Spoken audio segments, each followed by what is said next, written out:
rebonjour à ceux qui sont arrivés en cours de route. Et merci du coup à la fois Christelle et à tout le monde de permettre ce temps et temps de partage et d'écoute. Donc, je vais vous présenter à la fois mon travail et celui de la plateforme Amani One que j'ai cofondé il y a 6 ans. Donc, je m'appelle Feda Wardak, je suis architecte, constructeur et chercheur indépendant. Et depuis 6 ans, du coup, quand j'ai été diplômé, j'ai, avec un groupe d'amis architectes, cofondé une plateforme qui s'appelle la plateforme Amani One, dont je vais vous parler un peu plus tard. Et je considère aujourd'hui que je fais de l'architecture, mais bizarrement, je ne travaille plus du tout dans les marchés conventionnels ouverts aux architectes, mais je travaille plutôt avec des centres d'art contemporain, des musées ou des chargés culturels de certaines collectivités. Et avec le temps, alors, voilà, avec le temps, je me suis, au fur et à mesure des années, je me suis rendu compte que toutes ces structures, soit de l'art contemporain, soit des structures culturelles au sens large, convoquaient ou utilisaient des mots que j'ai progressivement amené à interroger. C'est-à-dire, peut-être que, moi, je les ai traversés aussi, ces mots, pendant mes études, c'est peut-être votre cas aussi, mais je ne sais pas, par exemple, le mot habitant revient beaucoup, le mot participatif revient beaucoup, le mot désenclavé, le mot mixité sociale, etc. Il y a beaucoup de mots comme ça que de prime abord, moi-même, je tentais de défendre, etc. Mais en fait, quand on se plonge un peu plus dans la manière dont ils sont utilisés ou qui les utilise ou où est-ce qu'ils sont situés dans les commandes, on se rend compte qu'en fait, les acteurs du BTP, à savoir donc les aménageurs, ceux qui font les travaux publics, les acteurs du Grand Paris, les lieux culturels, les acteurs qui s'occupent des rénovations urbaines, tous utilisent un peu ces mêmes mots. Et moi, lorsque je suis invité à travailler dans des territoires qu'on appelle les territoires enclavés ou périphériques, où il y a finalement des nouveaux centres culturels, des nouveaux centres sociaux, des nouveaux centres d'art contemporain qui se construisent, parce que c'est une réalité aujourd'hui avec le développement du Grand Paris, bah, à chaque fois, on prône ce désenclavement, on prône cette mixité sociale.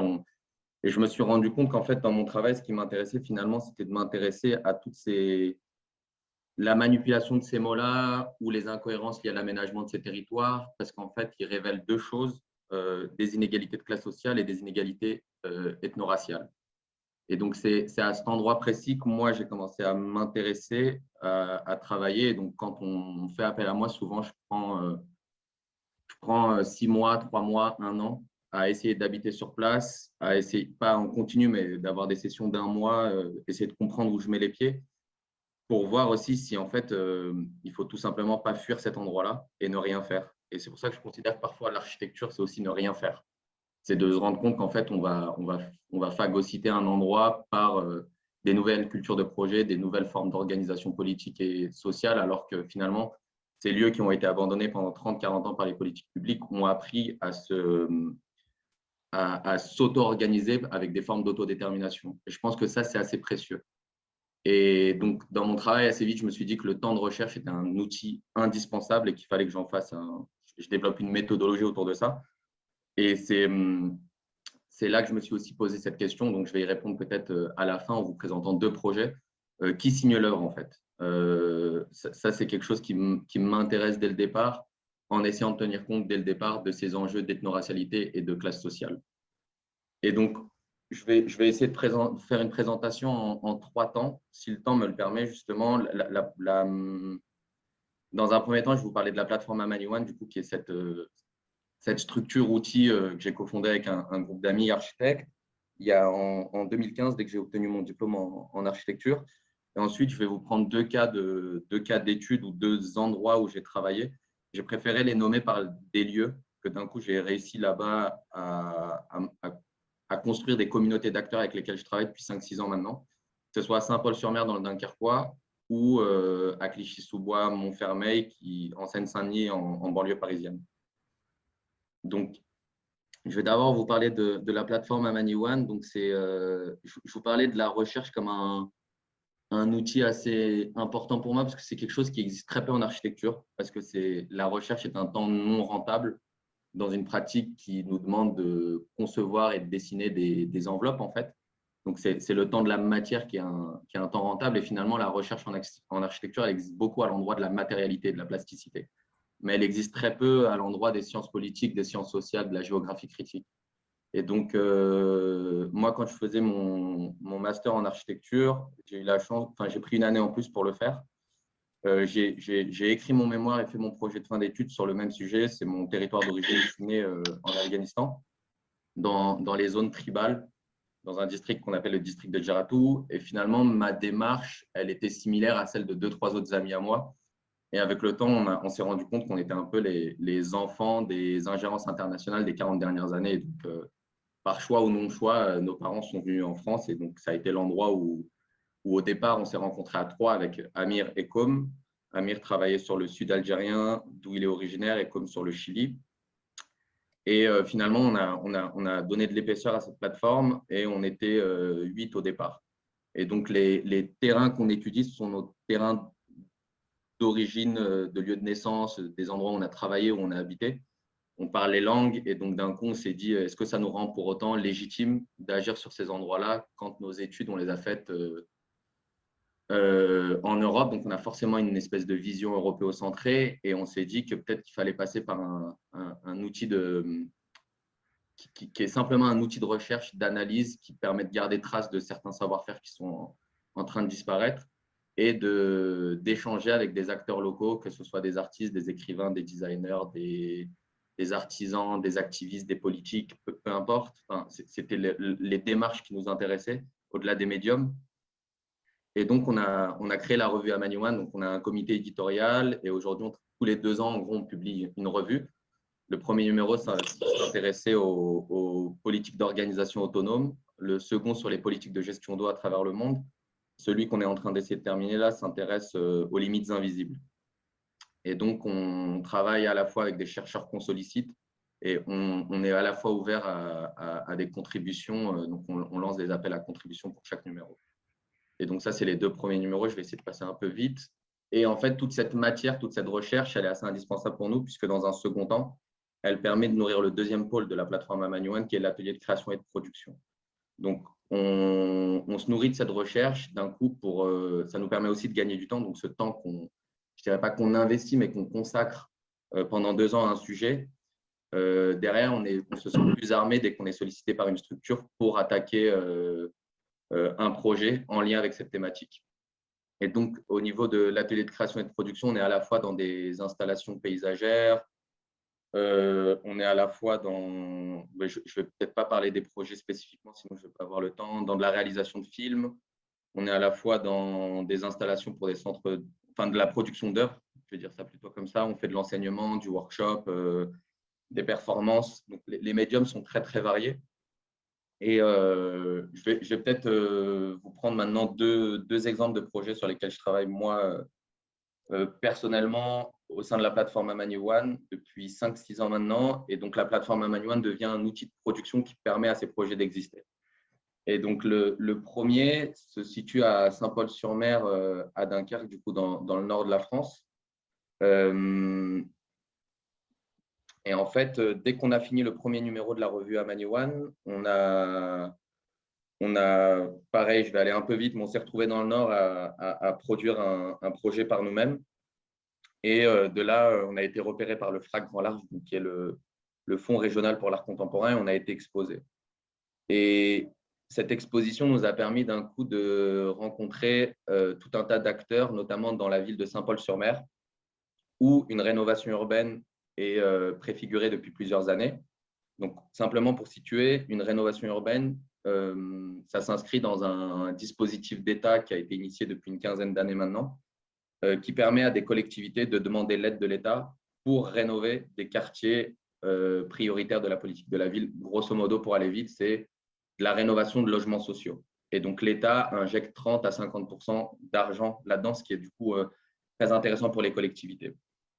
Et donc, dans cette ville, à Saint-Paul-sur-Mer, il y a une rénovation urbaine dont on parle depuis plusieurs années, mais en fait, les habitants sont très peu au courant et commencent à s'inquiéter parce qu'on parle de relogement. Relogement, ça veut simplement dire que pour détruire certaines barres d'immeubles et reconstruire des logements plus bas, il va falloir demander aux personnes de partir, soit habiter ailleurs, soit d'attendre que les nouveaux logements soient reconstruits. Et donc, moi, c'est un de mes sujets de recherche depuis maintenant 7-8 ans, parce que les rénovations urbaines, elles permettent aussi d'un coup de gentrifier certains quartiers. Elles permettent à certaines collectivités de choisir les populations qui vont habiter là et de se séparer de familles qui posent soit problème, qui sont soit très précaires. Ça permet aussi de valoriser le prix du foncier. Et après, il faut aussi se le dire, ça permet aussi de rendre plus salubres des immeubles qui sont dans des états d'insalubrité. Donc, elle est quand même nécessaire, cette rénovation urbaine à plein d'égards, mais elle devient aussi un outil qui est parfois très violent pour certaines populations. Et donc, dans cette ville-là, il y a ce quartier qui s'appelle Guilmer-Gimbard. Donc, c'est des barres d'immeubles sur à peu près 700-800 mètres de long, donc c'est assez énorme. Et donc, c'est une cité dortoir qui a été construite dans les années 60 pour permettre de travailler. Je vais revenir sur la carte. Est-ce que vous voyez mon curseur? Je pense que vous voyez mon curseur de souris, non? Oui, on voit bien. Ouais, OK. Simplement pour situer, donc Saint-Paul-sur-Mer, c'est cette enclave. Je parle d'enclave parce que ce qui est en pointillé en jaune, c'est des énormes voies ferrées donc qui ne permettent de sortir de la ville que par le sud. C'est une ville qui s'appelle Saint-Paul-sur-Mer, mais qui n'a plus du tout accès à son littoral. Que son littoral a été vendu dans les années 50 aux usines. Et donc là, c'est le plus grand site, enfin, c'est l'un des, je pense, c'est le plus grand site de France qui concentre des sites Céveso. Les sites Céveso, c'est les usines à risque, en fait. On a 17 sites Céveso ici. Donc, il y a à la fois la centrale nucléaire de Gravelines tout à gauche, il y a ArcelorMittal, il y a le méthanier, il y a le métallier, il y a Air Liquide, il y a Total. C'est hallucinant comme paysage. C'est sur 10 km d'usine, en fait. Et donc, il y a cette digue au nord qui permet de protéger ces usines, mais avec la montée des eaux, là, il y a des grosses problématiques qui se posent. Et donc, pour travailler dans ces usines-là, en fait, dans les années 60, il y a toute une population d'Afrique du Nord qui est venue et qui habite du coup aujourd'hui dans ces cités dortoirs. Mais contrairement à notre imaginaire, parce que, en fait, les grands ensembles parisiens ont une histoire migratoire très forte. Et en fait, à Dunkerque, ce n'est pas du tout ça. Il y a à la fois cette histoire migratoire, mais il y a aussi une classe ouvrière blanche qui est là depuis des années et qui est finalement aujourd'hui peut-être la plus précarisée de toutes, parce qu'il y a eu un déclin industriel et donc il y a eu des formes de dépression, de maladies très graves, d'alcoolisme. Il y a ce qu'on appelle à Dunkerque les fœtus alcoolisés, c'est lorsque les mamans sont enceintes, en fait, certaines n'arrivent pas à s'arrêter de boire et donc ça fait des générations d'enfants qui ont des handicaps physiques ou mentaux assez graves. Donc, on se retrouve dans un territoire très oublié qui concentre à la fois beaucoup de chômage aujourd'hui parce qu'il y a eu le déclin industriel avec des populations très, très précarisées. C'est pour ça que je parle à la fois ici d'enjeux de classe sociale, mais aussi d'ethno-racialité. Et donc, ce quartier-là concentre une grande population de personnes qui travaillent ou qui travaillaient dans les usines avant le déclin industriel. Et aujourd'hui, il y a un très haut taux de chômage. Et donc, ça, c'est l'architecture du lieu. Donc, on a ça sur 800 mètres de long. Et il y a eu un phénomène assez intéressant. Du coup, moi, lorsque j'ai été exposé au FRAC, en parallèle, il y a deux éducateurs de quartier. Donc, on voit là Nabil Karimi et Farid Takta, qui, avec un groupe d'habitants, ont décidé de monter un collectif. Et initié aussi par un politique de la ville de Dunkerque, un chargé culturel de Bellec. Et d'un coup, en fait, ils avaient besoin de la compétence d'un architecte. Et c'est comme ça que la plateforme Amani1 a été sollicitée. Et nous, ça nous a intéressés parce que d'un coup, en fait, c'est pas les architectes qui répondent à un programme de l'ANRU ou de la collectivité pour faire du participatif sur un terrain, etc. Là, c'est un collectif citoyen qui se monte et ils ont besoin d'une compétence. Et donc, les architectes sont au service du projet. Tout de suite, moi, c'est ces endroits-là qui m'intéressent plus. Et donc, d'un coup, on monte ce collectif qui s'appelle le collectif ANRU, E-N plus loin R-U-E. Et la première réunion qu'on fait, elle a lieu dans le local des éducateurs de quartier, justement, et on travaille sur des cartographies. Et on a redessiné la manière de qualifier le quartier et le territoire. Donc, on a fait des cartographies des envies, des besoins, des lieux et des savoir-faire. Et la question des savoir-faire, pour moi, elle est très importante parce qu'elle permet d'un coup de parler des gens non plus en tant qu'habitants, mais de dire que c'est un constructeur, c'est un plombier. En fait, ça permet d'un coup je sais pas, de déconstruire cette espèce de mythe où les projets des architectes, des designers, des artistes sont au service des habitants. moi, je défends plus du tout cette approche-là. Je pense que c'est plutôt comment est-ce qu'on travaille avec des gens qui portent des compétences, parce que ça leur permet d'un coup d'être valorisés en tant qu'ils sont et pas uniquement en tant que là où ils habitent, en fait. Et donc, très vite, on se dit qu'on va prendre le droit d'investir les espaces publics du quartier, parce que le bailleur et la ville ne le font plus depuis plusieurs années, étant donné qu'ils attendent l'argent de l'État pour la rénovation urbaine. Et donc, on a des espaces publics qui sont complètement dégradés. Il y a 2800 habitants, pas une aire de jeu pour enfants. Les bancs sont cassés. Enfin, il y a vraiment plus grand-chose. Et donc, nous, on prend ce droit-là et on dit à la mairie et aux bailleurs que s'ils nous poursuivent, parce qu'on n'a pas le droit de faire ça, c'est un acte illégal, s'ils nous poursuivent, nous, on les poursuit pour constat d'abandon. Donc, il y a un jeu de pression comme ça qui se met en place qui devient assez intéressant. Et on n'a pas beaucoup d'argent à ce moment-là, donc on se dit comment trouver des matériaux nobles sans débourser beaucoup d'argent. Et donc, on se retourne vers les services techniques de certaines collectivités voisines où en fait, on stocke énormément de mobilier déclassé. Donc, c'est les anciens bancs, les anciens luminaires, les anciennes jardinières qui, pour des questions de normes, ont été retirées de l'espace public, mais elles sont stockées, alors que c'est des super matériaux. Et donc, nous, on les prend et on les détourne, on en fait d'autres objets. Et au bout d'un an et… Pardon? Alors, je pense à un micro non coupé. Pensez bien à couper les micros, s'il vous plaît. Et n'hésitez pas à me couper aussi hein, si jamais il y a un truc qui n'est pas clair. Et du coup, au bout d'un an et demi, on se dit quand même, c'est intéressant de faire du mobilier urbain, mais est-ce on est quand même pris, si je vulgarise un peu ça, mais on est quand même un peu pris pour des, je sais pas, des constructeurs en bois de palette, etc. Donc, on se dit, est-ce qu'on n'irait pas chercher des choses un peu plus finement dessinées? Est-ce qu'on ne ferait pas du programme? Et donc là, celui que vous voyez là, Mohamed, retenez-le bien parce que je vais en reparler après. Lui, il habite le quartier, il est né dans ce quartier. Et en fait, il est conducteur de travaux, chef d'équipe dans le BTP. Donc, il aménage des trottoirs, des voiries, il construit des routes, etc. Et donc, moi, je commence à parler un peu avec lui et il me dit qu'il y a eu un ancien jardin qui a été démonté. Et en fait, ils vont tout foutre à la benne. Et donc, il y avait tous ces blocs de béton là, toute la terre végétale, plein de gravillons. Enfin, il y avait beaucoup de matériaux et nous, on n'achetait que le bois du coup. Et donc, on s'est dit qu'on allait faire une installation paysagère à un endroit qui est en train d'être très clairement gentrifié pour essayer de voir comment les politiques publiques vont réagir. Est-ce qu'elles vont le détruire? Est-ce qu'elles vont le laisser? Qu'est-ce qui va se passer, quoi. Et donc, pendant 2 semaines, on s'y met à 20-30 personnes. On était vraiment beaucoup, la plupart du Dunkerquois. Et donc, on construit cet objet qui, en fait, existe toujours 3-4 ans après. Et une fois qu'on a fait on a fait aussi d'autres installations de cette échelle-là. Et une fois qu'on a fait ça, on s'est dit, est-ce que ce ne serait pas le moment peut-être d'aller au-delà juste d'installations, mais de faire du vrai programme avec de la création d'emplois, des espaces de formation et on s'interroge sur qu'est-ce qu'on mange dans ces territoires pollués. Et donc là, j'en viens à vous parler du Cube. Donc, toujours avec le collectif en rue, on repère ce bâtiment. Et en fait, on fait une demande d'occupation de ce bâtiment qui nous est délivré. Et on commençait à être de plus en plus gros. Il y avait beaucoup d'habitants du quartier. Donc, la mairie, elle était un peu contrainte à ce moment-là de se dire, en fait, si on ne le fait pas, c'est préjudiciable pour nous. Donc, ce bâtiment nous est libéré. Et pendant 2 ans, on le retape entièrement. On va chercher les compétences chez les gens du quartier qui les ont, donc les électriciens, des plombiers. Nous, les architectes, on était déjà constructeurs plus mobilier charpente, donc ça, on maîtrisait. D'un coup, on mutualise tous ces savoirs et on se dit, au rez-de-chaussée, en bas, il y a 2 garages, on va en faire une menuiserie solidaire.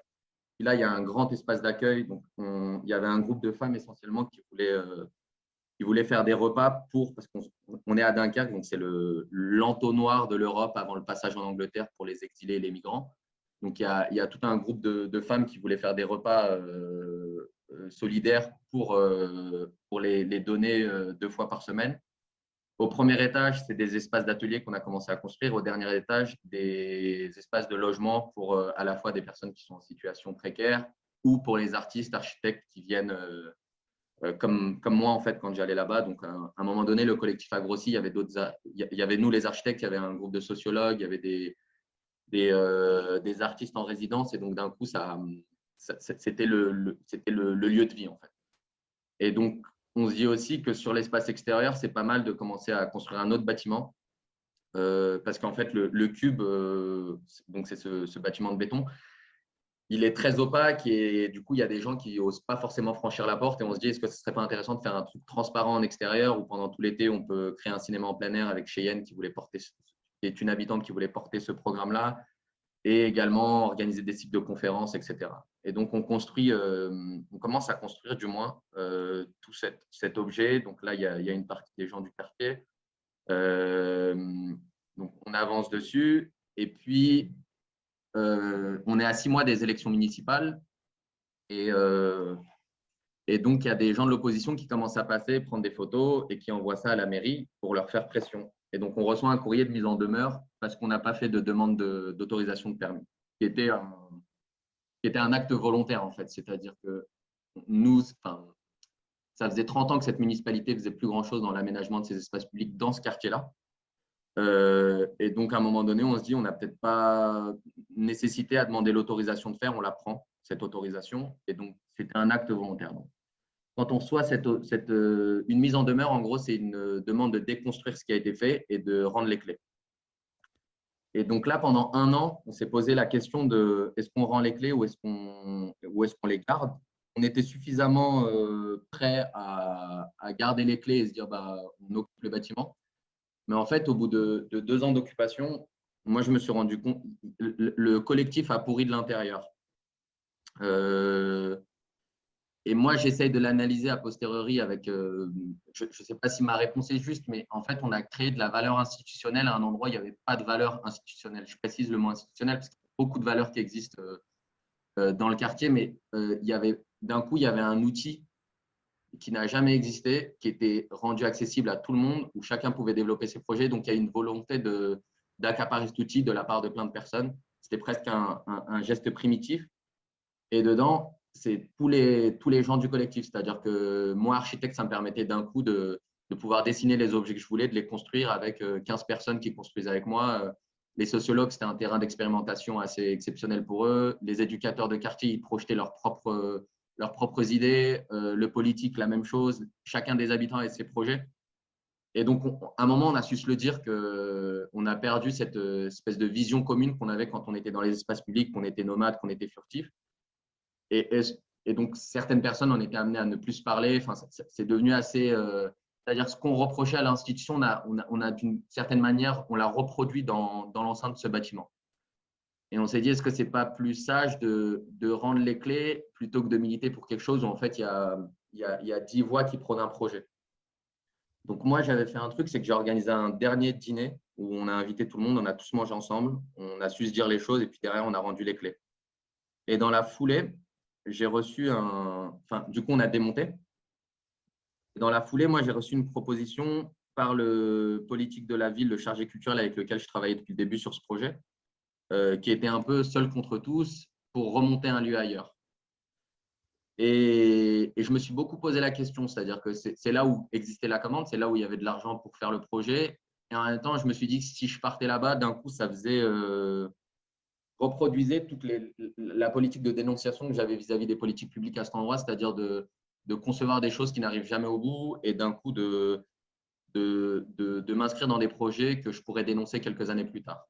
Et c'est là qu'en fait, le projet des naufrageurs naît avec 3 habitants du quartier qui sont les 3 constructeurs et qui ont des visions artistiques assez fortes selon moi et des positionnements politiques assez précis. Et donc, je vais vous parler des 3 un peu plus tard, mais tout part de cet événement. En fait, le bâtiment qui est détruit, il est en plein cœur du quartier, c'est la maison des services. En fait, c'était l'endroit où il y avait les gens pouvaient apprendre le français, c'était l'endroit où il y avait des ateliers de couture, c'est là où les gens pouvaient trouver du travail.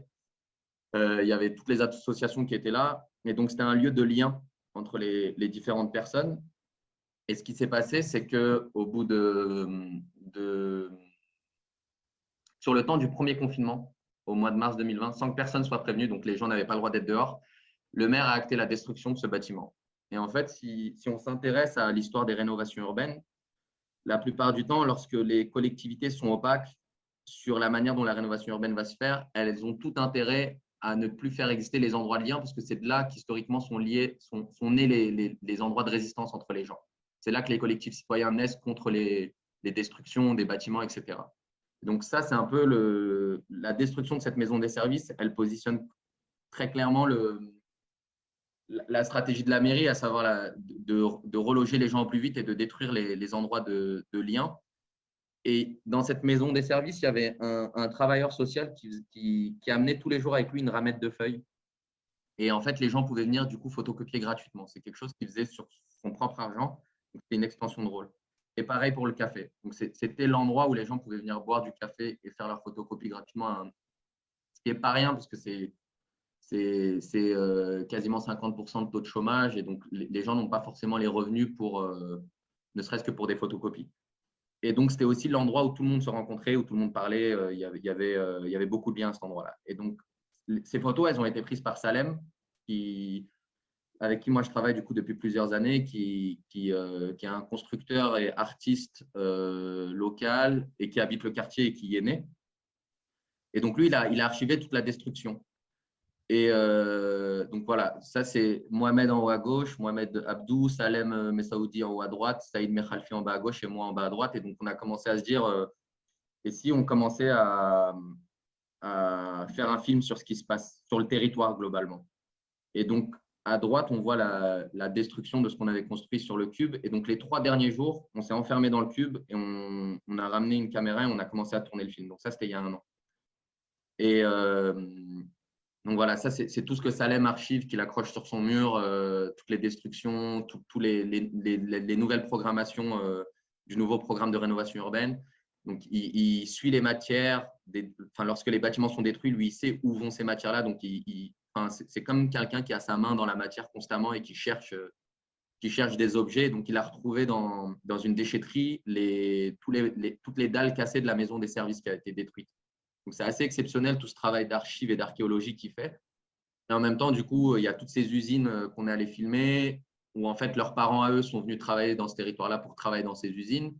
C'est ce qu'on appelle les Chibani, ces hommes seuls algériens qui sont venus travailler en France et qui aujourd'hui n'ont plus d'emploi et qui traînent avec eux des maladies incurables pour lesquelles du coup il n'y a plus aucune aide, il n'y a pas de suivi.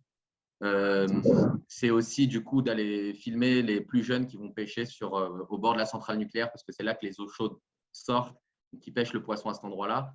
Donc c'est un peu c'est suivre les anciens dockers qui travaillaient au port. C'est de voir qu'est-ce que c'est que d'être gamin et de grandir dans ce territoire-là pour des gamins qui n'ont jamais vu la mer alors qu'elle est à 2 km à vol d'oiseau. C'est quand même assez hallucinant. Et donc c'est un peu tout ça qu'on raconte. Et à un moment donné, on se dit, il y a eu beaucoup de films qui ont été faits sur les rénovations urbaines. On en a regardé pas mal entre nous. Et en fait, c'est constamment il y a eu des très beaux films vraiment qui ont été faits, mais c'est toujours de l'archivage ou une réaction à un mécontentement. C'est un mécontentement citoyen en réaction à une politique publique. Et on se disait, et si on prenait le droit, nous, dans le film, de faire exister de prendre le droit de ne pas être passif, mais d'être proactif. Et du coup, d'un coup, on s'est dit, et si on reconstruisait la maison des services sur une nuit, sans prévenir personne, tout comme l'a fait en fait la mairie en fait. Et ce qui était intéressant là-dedans, c'est que Saïd, qui est un des 4 collaborateurs auteurs du projet, il disait au départ, c'est l'arrêt de bus qui a sauté, donc on enclave encore plus le quartier. Et en fait, derrière, c'est la maison des services qui saute. Et du coup, on n'a plus accès à nos services. Et puis ensuite, en fait, on nous demande, on est en train de nous exproprier. Donc, on va jusqu'à notre logement et en fait, on ne dit plus rien. Il y a une espèce de passivité qui existe. Donc, il y avait cette nécessité de faire exister un électrochoc, comme ça, une surprise, une rumeur. Et donc, on commence à s'organiser. Donc, depuis une année, Salem, il louait, depuis que le cube a fermé, lui, il a loué un espace dans le quartier qui est devenu le QG, le bureau. Et donc là, c'est 2 heures avant le lancement de l'installation. Et donc, on reconstruit à travers une écriture du chantier. Donc, ces murs de banche qui sont les murs entre lesquels on fait couler du béton. On coule des semelles en béton, on tend les fils de géomètre, etc. pour donner l'impression que d'un coup, en fait, on redessine le tracé de la maison des services qui était je remonte juste, voilà, cette espèce de triple croix les unes dans les autres. Ce bâtiment cruciforme. Et donc, on réinstalle la photocopie. Donc, c'est-à-dire que l'idée, c'était pas simplement d'être dans on ne voulait pas simplement créer une écriture trop intellectualisée ou être dans un truc que les gens ne comprendraient peut-être pas. C'était aussi simplement dire, on fait renaître le service qui avait disparu. Et du coup, le lendemain, voilà, on n'a pas été repéré. Ce qui était très intéressant, c'est que d'un coup, je ne sais pas comment dire ça, mais les activités nocturnes qui existaient dans le quartier, que je ne vais pas citer, mais je pense que vous comprenez, on les a un peu rendus complices. On a parlé avec les différentes personnes pour qu'elles soient au courant de ce qu'on fait. Il y a un groupe de jeunes qui avait aménagé une cave pour en faire un bar à chicha. Donc, on leur a dit à ce moment-là de ne pas snapper ce qu'on faisait parce que en fait, certaines personnes sont suivies par la police. Et à 3 reprises, il y a la police qui passe dans le quartier. Donc, nous, on était 10-12, on avait tous des gilets jaunes, on avait des lampes frontales. Donc, d'un coup, il y avait un registre des travailleurs du BTP, du chantier. Et donc, les jeunes nous prévenaient dès qu'ils passaient. On avait les clés de 2 appartements de personnes qui n'habitaient plus dans ces appartements dans lesquels on a pu accéder pour du coup filmer d'en haut. Et donc, d'un coup, c'est comment finalement tout le quartier, on le rend complice de ça. Et ça, c'est parce que moi, je travaille là-bas depuis 5-6 ans et c'est surtout possible parce que Salem, Saïd et Mohamed sont auteurs, producteurs du projet. Et ça, c'est très important. Ce n'est pas juste des habitants au service du projet, c'est-à-dire qu'en fait, on a décidé de ne pas demander d'argent sur ce projet, on met nos propres sous tous les 4. Et donc, ça, c'est aussi des endroits qui, moi, m'intéressent, c'est-à-dire comment est-ce qu'on en vient à des formes d'autodétermination. Et donc, le seul message qu'on laisse, c'est la maison des services est rasée en mars 2020 sur le temps du confinement sans qu'on ne soit prévenu. Nous, les naufrageurs, enfants du territoire et d'ailleurs, avons donc pris le droit de reconstruire ce qui a disparu. Et donc, ça a alimenté une rumeur. Personne ne savait qui avait fait ça. Et donc, voilà, ça, c'est Salem le lendemain, du coup, qui archive tout avec ses drones. Et ce qui se passe, c'est que nous, on a aussi des complices à la mairie, donc des gens qui ont grandi dans ce quartier, qui sont contre ces politiques-là et qui nous témoignent ce qui se passe, en fait. Et personne ne veut venir de la mairie parce qu'en fait, tous les habitants pensent que c'est la mairie qui a fait ça et donc la mairie ne sait pas quoi dire aux habitants. Et donc, là, nous, on est dans les appartements et donc on s'équipe de micros et certaines personnes y vont pour enregistrer toutes les rumeurs qui se racontaient. Donc, certains pensent que c'était bungalow pour les migrants, d'autres pensent que c'est une installation pour Halloween. Enfin, il y a tout qui se raconte. Et certains, du coup, lisent très vite l'ancienne maison des services, donc ils ne comprennent pas qui a construit ça. D'un coup, c'est une rumeur qui part dans toute la ville. Et moi, je reçois des textos de certaines personnes que je connais qui soupçonnent que c'est moi, donc des habitants. Et d'un coup, on a archivé tous ces messages. C'est hyper intéressant ce qui se passe. Et le surlendemain, du coup, les services techniques de la ville sont envoyés pour détruire l'installation. Donc, pareil, des différents appartements, tout ça est archivé sans qu'on soit repéré. Et on décide au bout de 3 jours, parce que personne ne savait qui avait fait ce truc-là, et au bout de 3 jours, on avait aussi, donc, au préalable, rendu complice libération du projet. Et donc, on leur avait demandé de lancer l'article quand on leur dirait. Et donc, au bout de 3 jours, on se dit c'est peut-être le moment de lancer le… Et donc, il y a Libé qui envoie son article. Et le lendemain, il y a Donc, au départ, en mairie, ils étaient très, très virulents. Et dès qu'ils voient qu'il y a Libération, le lendemain, il y a un article qui sort sur Facebook de la part du NPN rue de la ville qui dit on a été… qui est très consensuel, en fait. Et c'est là qu'on voit aussi, en fonction des statuts qu'on a, dès que les habitants ne sont plus considérés comme habitants, mais qui sont artistes, auteurs, et qu'il y a d'un coup les mécanismes qui vont avec, à savoir les médias et le jargon, les techniques, etc., en fait, le rapport de l'institution, de la collectivité, il est très, très différent. Et c'est pour ça que la question qui signe l'œuvre est pour moi assez importante. Je vais pour ne pas paraphraser, je ne sais pas si j'ai le temps de… C'est mieux que je m'arrête? Non, non, on a le temps. Après, on a déjà quelques questions, peut-être Ouais. des questions assez en rapport avec ce que vous venez de dire, donc peut-être les prendre et puis on fait la partie tout de suite. Je crois que c'était Sarah et Antoine qui ont des questions. Je les laisse prendre la parole, ce sera aussi simple. Les questions ont été posées dans le chat et sur le pad, mais bon. Alors, je vais peut-être arrêter le partage et aller voir dans le chat directement. Mais Sarah et Antoine, si vous pouvez prendre la parole directement, je pense que ce serait le plus simple. C'est mieux pour moi, ouais, si c'est possible. Moi, j'ai une question, c'est donc en fait, la mairie, elle s'est un peu appropriée ce projet, c'est ça? Vous voulez dire dans la réponse qu'elle donne tout à la Oui. fin? Oui, c'est ça. Non, non, non. Alors, je vais peut-être vous lire ce que c'est peut-être mieux. En fait, elle a plutôt… la mairie a regretté que… chers habitants, c'est avec surprise que nous avons découvert l'installation artistique sauvage sur l'espace Méli-Mélo le week-end du 30 octobre dernier. Au-delà des soucis de sécurité induits, nous sommes attristés que ce collectif n'ait pas pris la peine de venir aux différents temps d'information et de co-construction de cet espace. Nous essayons d'œuvrer avec tous et le cadre de vie des habitants est notre priorité. Et blablabla. C'est peut-être ce début qui est important. Et en fait, ce qui est intéressant, c'est… Non, ils n'ont pas voulu s'approprier, mais c'était plutôt… nous, par le passé, quand on faisait nos installations sauvages, les retours étaient extrêmement virulents. On a reçu des poursuites, etc. Et là, en fait, d'un coup, on avait anticipé ce truc-là en se disant, si on a un gros média avec nous, ça va peut-être arranger la chose. Et moi, je m'étais aussi dit comment protéger, entre guillemets, sans être paternaliste, Salem, Saïd et Mohamed, de ne pas dire que c'est des habitants au service du projet d'un artiste. En fait, depuis le départ, c'est eux qui ont la vision artistique avec moi. On travaille depuis un an ce projet. Donc, d'un coup, c'est de dire, s'ils mettent l'argent, s'ils le construisent avec moi depuis une année, autant faire d'eux des artistes-auteurs. Et ça les protège beaucoup plus vis-à-vis de la collectivité aussi. C'est-à-dire qu'aujourd'hui, ils ne subissent pas du tout les pressions qu'ils ont subies il y a un an. Moi, je parle avec eux depuis… Parce que cette installation, on l'a réalisée il y a 10 jours. Hein. C'est très récent. Ah En oui, fait, ok. là, elle est plutôt dans un rapport de pourquoi est-ce qu'il n'y a pas eu un échange possible. Sauf que nous, par le passé, sur d'autres projets, on leur a envoyé, je pense, 10 courriers pour avoir un terme d'échange avec le maire et qui ont tous été négatifs. Donc, elle ne s'est pas du tout approprié le projet, mais elle révèle un peu les mécanismes de violence qui peuvent exister en fonction des personnes auxquelles elle s'adresse. Et le film qu'on réalise, il raconte aussi beaucoup ça à travers pas mal d'habitants avec lesquels on s'est entretenu, c'est qu'ils ne soient pas du tout concertés, alors que la mairie défend depuis le départ la question de la concertation citoyenne. C'est encore un terme qui est hyper galvaudé dans la plupart des projets de création dans les espaces publics. Je ne sais pas si je réponds à votre question. Si, tout à fait. Merci beaucoup. Dans quelle mesure la population est mise à contribution dans le processus de conception et de contribution du projet?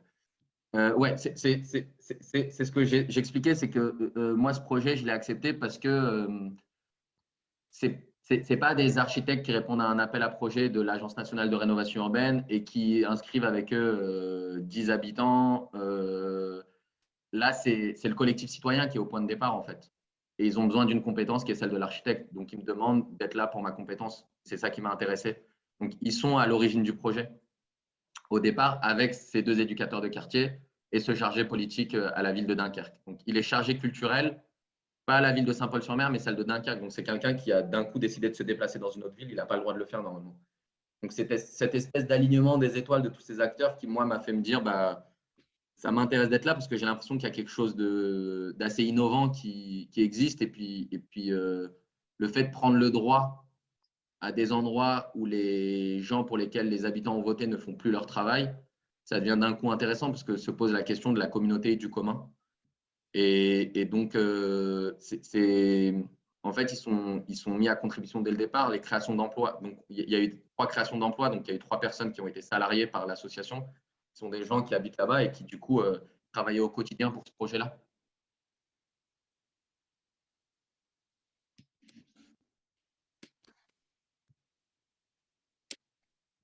Je pense qu'on n'aura pas les retours de Sarah du fait de la connexion.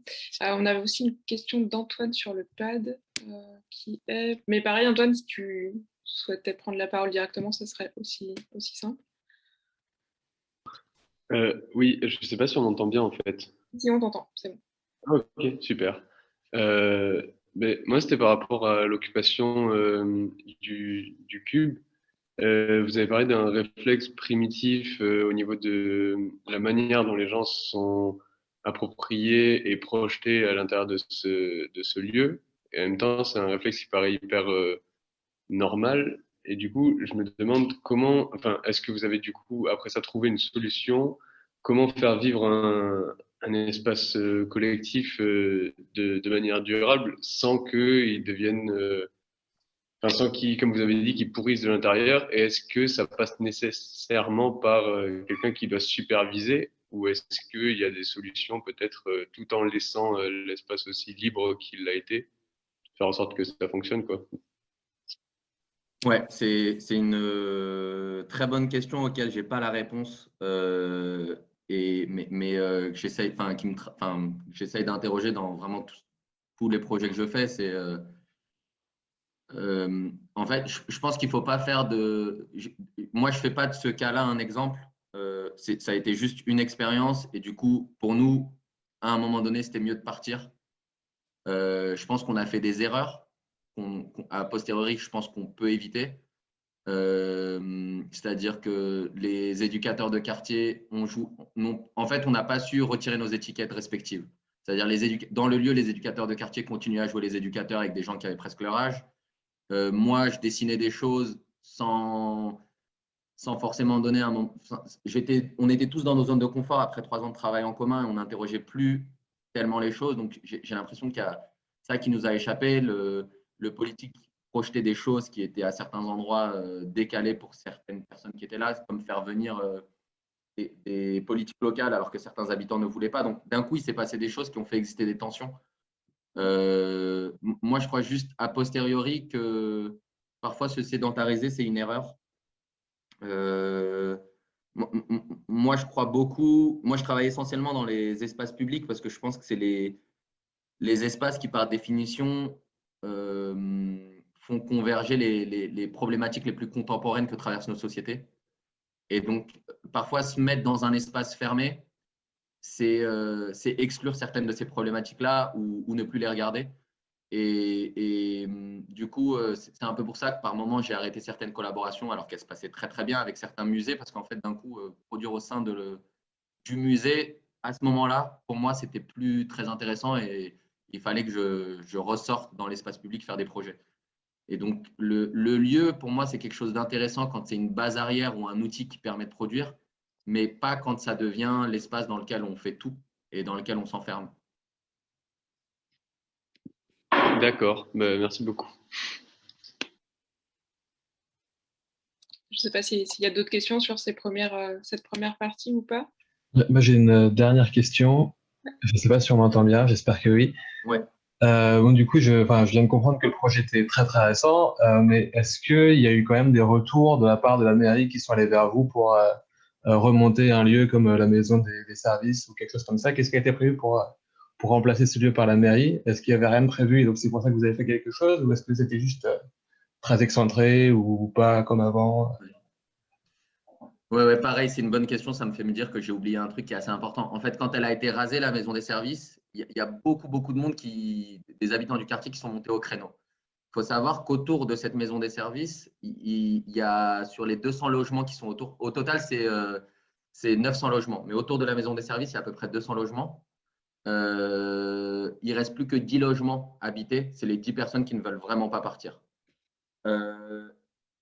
Et en fait, il y a eu dans les boîtes aux lettres des courriers qui ont été déposés pour demander aux gens ce qu'ils voulaient à la place de la maison des services. Et donc, les 4 propositions, c'était une balançoire, une table de pique-nique, un terrain de pétanque et une terrasse. Et donc, c'est quand même très, très absurde comme proposition. Et donc, on demandait aux gens de coller des pastilles vertes et bleues sur ce qu'ils voulaient et ce qu'ils ne voulaient pas. Donc, c'est là que le terme de concertation, de participatif a ses limites. C'est-à-dire que nous, vous, dans le milieu de la création, c'est beaucoup utilisé. Mais je pense qu'il faut apprendre à réinterroger ces termes parce que quand les politiques publiques utilisent ces termes dans ces contextes-là, c'est hyper violent pour les gens. Et donc, il y a eu, sur 2800 habitants, je crois qu'il y a eu 70 votes. Et donc, la mairie, derrière, a communiqué en disant les habitants ont demandé un terrain de pétanque, donc on a construit un terrain de pétanque. Sauf que nous, quand on tourne le film, on interroge pas mal de gens. Il y a des gens qui étaient en pleurs, en fait, qui disaient mais en fait, moi, ça fait 28 ans que j'habite là, j'ai travaillé dans ces usines toute ma vie. Et on se retrouvait tous devant la maison des services parce que c'était l'endroit où il y avait le lien, comme je l'expliquais. C'est des gens qui n'ont pas la culture du téléphone. Donc, en fait, c'est des gens qui se retrouvaient là sans s'appeler. Et il y a un monsieur qui s'appelle William qui expliquait que, en fait, ses amis qui ont été relogés, il n'a pas eu le temps de savoir où est-ce qu'ils avaient été relogés. Donc, il ne sait pas comment les retrouver. Et donc, il dit, dans la foulée, il dit que à quoi ça sert du coup de détruire cette maison des services? Il n'y a plus personne aujourd'hui là et on construit un terrain de pétanque qui va jouer là, qui va déjeuner sur la table de pique-nique. Donc, d'un coup, c'est là où ces violences elles existent, c'est-à-dire que l'aménagement devient absurde. Et donc, le retour de la mairie pour répondre à votre question, c'était envers les habitants, c'était un courrier dans les boîtes aux lettres pour leur proposer soit entre une table de pique-nique, soit une balançoire, quoi. Et donc, c'est là aussi où les positions de Salem, Saïd et Mohamed et tous les autres complices du quartier ont semblé. C'est là où le film et tout ce travail pendant un an a vachement été nourri parce que les gens, ils avaient besoin d'un outil pour dénoncer ce qu'ils avaient envie de dénoncer. Et donc, pendant ces 3-4 dernières années avec la collectivité, c'était impossible de discuter. On n'a jamais pu discuter avec eux. Et donc, c'est là où le petit parallèle avec le retour de la collectivité après l'installation artistique sauvage, pour reprendre leur terme, elle est intéressante parce qu'elle révèle aussi une volonté là d'échange. Donc, je pense qu'on va essayer de voir si on peut pas. Parce qu'on est même en train de réfléchir à est-ce que pour les prochaines municipales, on monte pas quelque chose, quoi. Est-ce qu'il n'y a pas un parti qui peut être créé parce que le maire qui a été élu, il a été élu, je crois, avec 2500 voix. À Saint-Paul-sur-Mer, le quartier, c'est 2800 habitants. Donc, ça ne veut pas dire que tout le monde voterait pour une. Mais d'un coup, se pose la question de est-ce qu'il ne faut pas aller plus loin, quoi. Et vous, est-ce que vous avez des difficultés ou résistances à initier le dialogue avec les habitants ou... Pas du tout, parce qu'en fait, c'est les habitants qui nous. Vous voulez dire dès le départ? Il y a 5-6 ans, pas du tout, parce qu'en fait, c'est les habitants qui viennent nous chercher pour faire le projet. Après, c'est un groupe de 30 assez solide. Il y a 2800 habitants, donc il y en a plein qui ne savaient pas au début, donc on explique le truc. Mais dès qu'ils apprennent qu'on est avec un tel et un tel, en fait, tout va bien. C'est ça aussi la grande difficulté, c'est-à-dire que c'est des territoires à juste titre qui sont difficiles d'accès, que ce soit pour les médias, les artistes, les différents projets qui peuvent se mettre en place, parce que les gens sont méfiants. Ils sont méfiants parce qu'il y a eu 30 ans d'abandon, de promesses et de choses qui n'ont pas du tout été faites comme elles avaient été dites. Donc, c'est à la fois très intéressant et à la fois à cet endroit-là, mais également dans le fait qu'au départ, il n'y a pas d'argent. On se pose la question du coup, comment on va aller chercher l'argent. Donc moi, à ce moment-là, je suis sollicité par des structures d'art contemporain dans le nord de la France qui me demandent de faire des chantiers participatifs avec des gens dans l'enceinte de leur musée. Je leur dis, mais je ne connais personne, je vais faire quoi? Je leur dis, est-ce qu'on ne réinjecterait pas l'argent dans ce projet-là? Et donc, les institutions ont joué le jeu, elles ont suivi avec beaucoup d'intelligence. Et il y a d'autres collectivités avec lesquelles derrière on a travaillé et ça s'est très bien passé. On n'est pas du tout anti-institution ou anti-collectivité. Hein. C'est juste, on a travaillé avec notre mairie voisine. Depuis 3 ans, ça se passe très très bien. Parce que les politiques locales ont l'intelligence de comprendre ce qu'on veut faire. Et nous, on arrive à certains moments, quand on va trop loin et qu'ils nous disent là, c'est peut-être beaucoup pour nous, à ralentir ce qu'on fait. Et de fait, on devient institution en faisant ce projet. C'est un point qui est assez important pour moi à souligner. Je ne suis pas quelqu'un qui me positionne comme quelque chose, dans quelque chose d'anti-institutionnel, pas du tout. Je pense qu'il faut faire avec les institutions, il faut faire avec les collectivités, il faut faire avec les politiques. Mais à cet endroit où c'est bloqué, on est en train de se poser la question, est-ce que c'est pas Mohamed qui doit se présenter dans 3-4 ans, quoi. D'accord. Une question en cours. Tout à fait, ouais. J'entends quelqu'un, peut-être une autre question.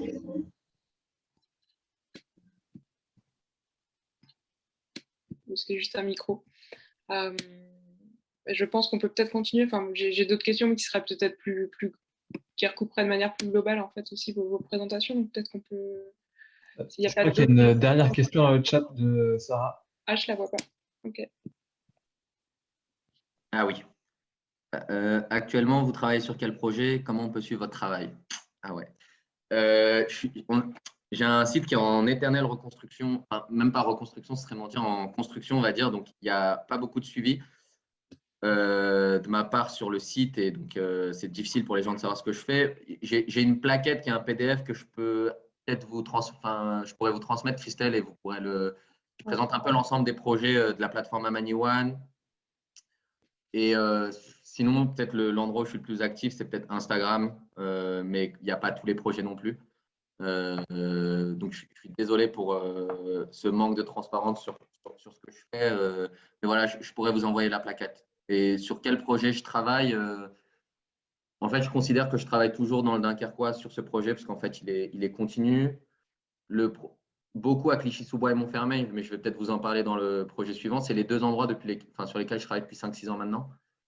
Et là, je suis amené à enfin, je suis sur pas mal de projets à gauche, à droite, que ce soit à Roubaix, à Brest, dans le sud de la France et un peu à l'étranger aussi. Et mon grand projet, c'est à un moment donné de ralentir un peu tout ce que je fais en France pour m'investir sur quasiment du temps plein en Afghanistan, là d'où je viens, où depuis 10 ans, je fais de la recherche et où je suis en train d'essayer depuis 5 ans avec un réseau d'artisans locaux à monter une école des savoir-faire autour des savoir-faire traditionnels locaux et où du coup les derniers vrais artisans ont 70 ans passés, ils vont sans doute s'éteindre avec leur savoir-faire et la nouvelle génération n'a pas accès à ces savoir-faire parce qu'il y a plus d'espace de formation pour ça. Et donc on est en train depuis 5 ans, comment dire ça, on a trouvé un terrain, on a amené l'eau avec des systèmes traditionnels de gestion d'eau. On a planté des milliers d'arbres fruitiers et des arbres qui produisent du bois. Et l'idée, c'est dans peut-être 2-3 ans d'essayer de commencer à construire l'école et d'avoir des formations en menuiserie, en taillage de pierre, en tapisserie, en calligraphie, en céramique, en travail de la terre. Et je crois que j'en ai oublié un, il y en a 7 au total. Donc voilà, ça c'est un peu mon objectif, c'est quand même un peu à un moment donné de ralentir ici et je sais pas, peut-être commencer à être vraiment à temps plein là-bas. Et je crois qu'il y a une autre question. Y a-t-il une forme d'épuisement mental dans le fait de lutter contre des entités qui ont l'autorité de démolir n'importe quel projet sans vraiment avoir rendu des comptes? Ouais, il y a une forme d'épuisement au bout d'un moment, carrément. Et en même temps, moi là, je suis assez fatigué, ouais, pour être honnête. Et donc, je suis en train après 5 ans quasiment à temps plein à Clichy-sous-Bois et à Dunkerque, je suis en train de m'interroger sur, je sais pas, essayer de trouver une autre méthodologie parce que d'un coup, c'est beaucoup de temps engagé, c'est quasiment de la permanence. Je suis en train d'essayer de réfléchir à comment essayer de sortir de ça en essayant d'être efficace. Je ne dis pas que mes projets sont efficaces, mais jusqu'ici, je me satisfais d'une certaine justesse que j'arrive à faire exister. Peut-être que dans 5 ans, je dénoncerai ce que j'ai fait là, hein, mais aujourd'hui, je suis satisfait de ça. Je trouve du sens plutôt. Satisfait, c'est peut-être un peu prétentieux. Je trouve du sens à ce que je fais. Mais la question que je me pose, c'est comment réussir à trouver du sens en essayant d'être moins engagé sur place, comment trouver des solutions à ça, quoi. Donc, c'est ce que j'essaie d'expérimenter sur les 2 prochaines années. Là, j'écris mes futurs projets, donc j'essaie de voir comment. Parce que Christelle, vous m'aviez demandé de parler des outils. Je pense que voilà, justement, là, c'est un endroit assez précis de comment réinterroger constamment ces outils, à la fois pour donner du sens au projet qu'on fait, mais également pour réussir à se préserver physiquement, psychologiquement, pas fatiguer, consacrer du temps aux gens qui sont importants pour nous parce qu'il y a des moments où d'un coup, ça devient un tunnel où pendant 6 mois, on n'est que là-dedans et on ne fait rien d'autre. Donc ça c'est assez dangereux, je pense. Donc là, j'essaye de reconfigurer mes outils. J'ai pris de septembre jusqu'à décembre, là, justement, je ne fais pas tellement de projets, mis à part celui-ci, où je suis en train d'écrire, d'essayer d'expérimenter, de discuter avec les différents partenaires avec lesquels je travaille pour changer la méthodologie. Parce que, en fait, en ce moment, je suis contacté par pas mal de structures pour reproduire les formes d'investissement que j'ai initiées à Clichy-sous-Bois ou à Dunkerque. Mais à chaque fois, en fait, c'est des organismes d'art contemporain ou culturel qui s'inscrivent dans des territoires qui ont été oubliés par des politiques publiques et qui, d'un coup, deviennent aussi, il faut le dire, des formes d'outils d'aseptisation comment dire ça, dès lors qu'en fait, c'est toujours les mêmes personnes qui sont nommées au poste de pouvoir, quand on inscrit ces personnes-là dans des territoires qui ont été oubliés pendant longtemps et on leur demande de réparer ces territoires-là par la culture, déjà, ce n'est pas à la culture de le faire, c'est aux politiques publiques, mais quand on leur demande de faire ça, en fait, ces personnes-là arrivent avec leur bagage, leur mécanisme de pensée qui est souvent blanc, en fait. Et quand je dis blanc, ce n'est pas une couleur de peau, c'est une idéologie, en fait. Et donc, d'un coup, on en arrive à des… Ça devient parfois des bras armés de l'État qui recolonisent des territoires et on a des cultures du projet qui ne sont pas du tout locales, mais qui reconfigurent les normes, en fait, et qui normalisent ces territoires-là, alors qu'elles ont ces endroits, ce qu'ils ont finalement de plus précieux et ce qui fait leur dignité, c'est ces formes d'autodétermination et d'auto-organisation qu'elles ont su définir pendant 30 ans pendant 40 ans, pendant 20 ans. Et donc, je crois que ça, c'est très important de le garder. Et donc, c'est aussi face à ces contradictions-là que j'essaye de mettre les gens avec lesquels je travaille. Souvent, ça se passe très bien parce qu'ils entendent ça. Et l'idée, c'est de réfléchir à comment sortir de ça.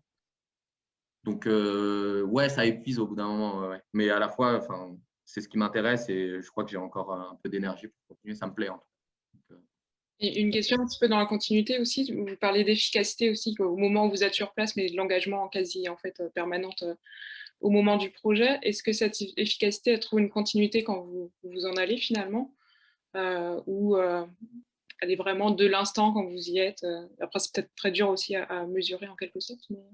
Non, mais elles sont bien vos questions.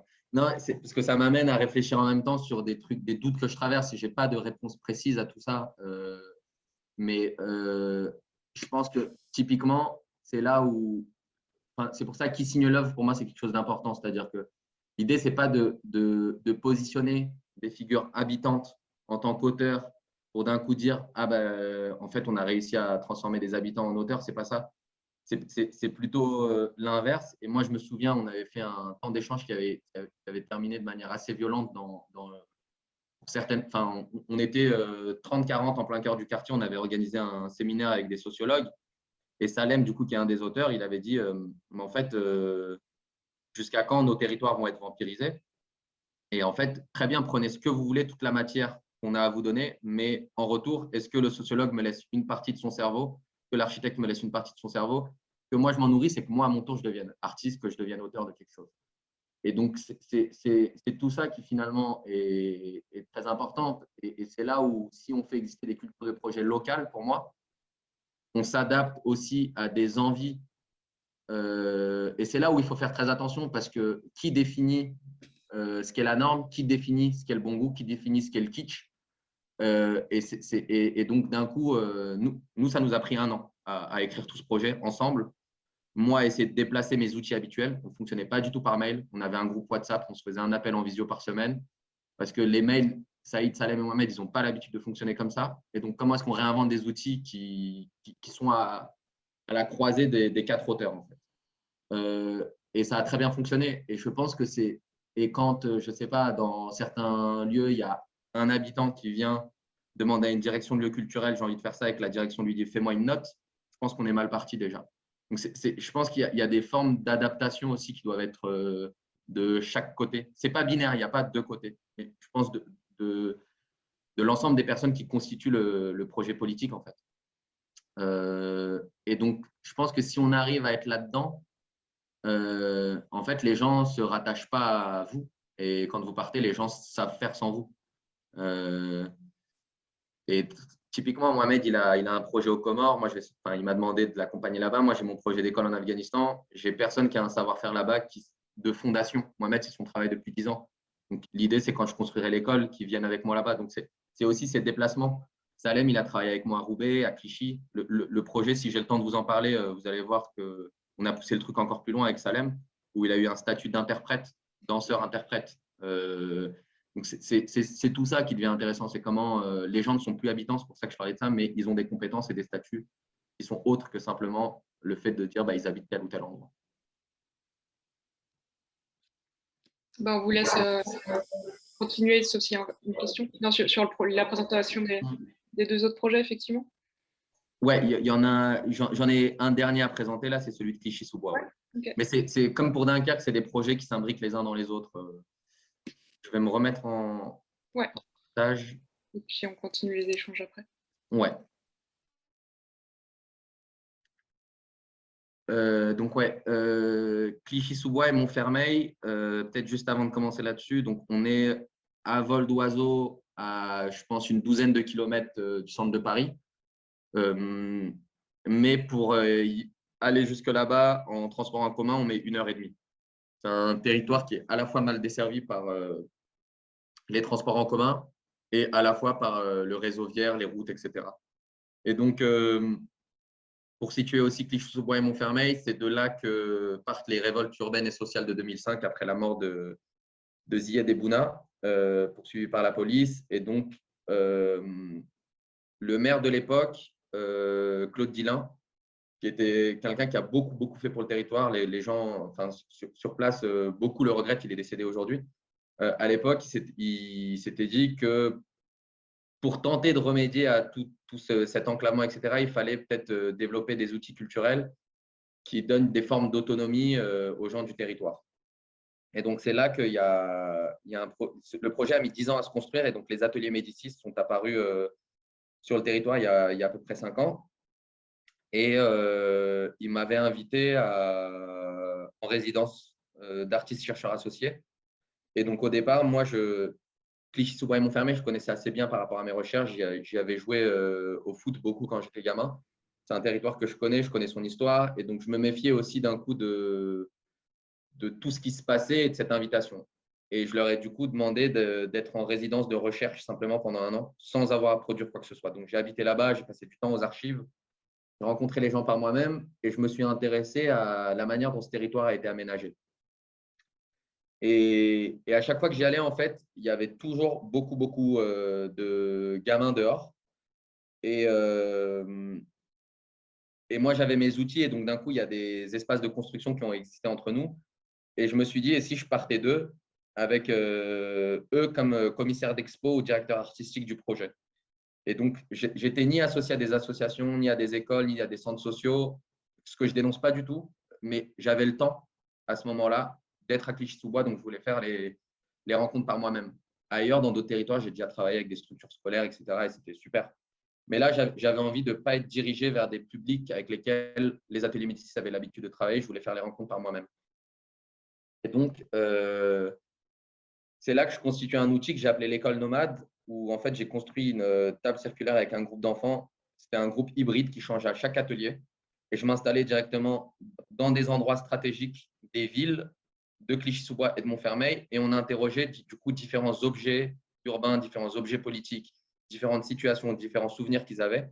Et eux étaient parfois architectes, parfois sociologues, parfois archéologues, parfois poètes, parfois urbanistes. Et d'un coup, se déplacer comme ça à chaque fois, 1 fois par semaine, pendant, je ne sais pas, 3 mois, j'ai une lecture du territoire par le biais de l'enfance. En fait, des enfants qui grandissent dans une ville qui est en transformation urbaine permanente. Une rénovation urbaine qui a commencé il y a 10 ans et qui va continuer pendant 10 ans encore. Et donc, cette table, on l'a déplacée, on a fait des expérimentations, on a fait des petites performances, à chaque fois avec les enfants enfin, la direction artistique de la chose. Et à un moment, on a interrogé cette promenade-là qu'on voit, sous laquelle, en fait, il y a une rivière artificielle qu'on appelle la Duisse. En fait, c'était une rivière qui a été construite par l'ingénieur de Napoléon pour amener de l'eau potable à Paris. Et en fait, lorsque Disneyland Paris s'est développé, ils ont racheté l'eau. Donc, comment ce bien commun est devenu un bien privé à destination de quelque chose qui est ultra-libéral, quoi. Et donc, au début, les enfants trouvaient ça très cool. Et petit à petit, il y a eu pardon, j'aurais dû vous parler de ça. Pardon, je le fais un peu dans le désordre. Ce bassin d'orage, j'aurais dû vous en parler dès le départ. C'est un des éléments premiers qui m'a intrigué. En fait, c'est un bassin de récolte des eaux de pluie. Parce qu'en fait, Clichy-sous-Bois et Montfermeil ont été construites sur une immense forêt dans les années 60. La forêt a été rasée, les sols ont été minéralisés. Et d'un coup, en fait, l'eau n'infiltrait plus les sols et du coup, elle ruisselait au point le plus bas de la ville, qui étaient ces grands ensembles du Chêne Pointu, qui sont aujourd'hui en rénovation urbaine. C'est un des quartiers les plus précaires de Clichy-sous-Bois. Et donc, c'est eux qui subissaient les inondations. Et donc, 10 ans plus tard, ils ont construit un bassin d'orage, donc dans les années 70, pour récolter les eaux de pluie. Et donc, c'est un bassin qui révèle quelque chose d'assez intéressant, c'est qu'on a été dans un urbanisme précipité où chaque erreur tente d'être rattrapé par un autre objet urbain qui lui-même génère des erreurs. Et donc, on est constamment dans un truc où on court derrière quelque chose pour réparer nos erreurs parce qu'on ne prend pas le temps de comprendre comment les gens habitent, comment le territoire fonctionne. Et donc, ça, c'était un des points aussi que j'ai compris avec les enfants chercheurs. Et donc, la question de l'eau, moi, m'a intéressé. Et c'est pour ça qu'on s'est intéressé à cette rivière et à Disneyland qui a racheté l'eau. Et donc, eux, d'un coup, décident de construire. Eux sont les directeurs artistiques et définissent 3 concepts desquels moi je m'empare pour dessiner un objet. Donc leur premier concept, c'était le château d'eau, pour garder l'eau pour leur communauté. Donc ça, c'est la symbolique du château d'eau. Le deuxième concept, moi je leur ai demandé de travailler sur quelque chose qui leur semblait impossible. Et donc ils ont décidé de renvoyer l'eau dans le ciel. Donc, on a dessiné, cette charpente qui est très haute, on l'a dessinée au plus haut. Donc, et le troisième concept, c'était l'idée de travailler sur du jeu. Il voulait du jeu. Et donc, c'était la gravité. Parce qu'en fait, la DUIS, donc en souterrain, pour une distance de 100 mètres parcourus, c'est 10 cm de dénivelé, ce qui est une espèce de prouesse d'ingénierie. Donc, tout fonctionne avec la gravité. Et donc, on a repris ce concept pour en faire un toboggan. Et donc, derrière, le chantier a duré 3 mois. Il a été fait avec eux. Et moi, quand je suis parti, l'objet devait durer, sa durée de vie, c'était le temps de l'été, 3 mois. En fait, là, ça fait 3 ans et demi qu'il est là. Et chaque été, c'est eux qui l'activent. Ce qui est intéressant, c'est que du coup, ils manifestent au pied des ateliers Médicis. Et donc, c'est la directrice qui vient activer la machine. Certains ont pris le droit donc, ils ont trouvé une rallonge, ils sont partis la brancher dans leur cave, etc. Donc, tout ce droit d'appropriation de l'objet et de prendre la gestion politique de cet objet, c'est ça qui m'intéresse. C'est-à-dire que moi, je me retire, puis derrière, c'est eux qui le gèrent, quoi. Et donc, voilà, ça, c'est l'arche de la DUIS. Donc, et une fois que moi, j'ai travaillé pendant quasiment 2 ans et demi en ville, d'un coup, la forêt a été un objet qui m'a intéressé. Et donc, parce que la forêt, je la considère aussi comme un objet urbain à Clichy-sous-Bois et Montfermeil, parce qu'il y a des gardes forestiers qui sont considérés par les jeunes là-bas comme des policiers. En fait, on pense que c'est un espace hyper naturel. Alors, bien sûr, on respire mieux, c'est plus agréable, c'est vert, etc. Mais c'est un espace qui est aussi artificiel.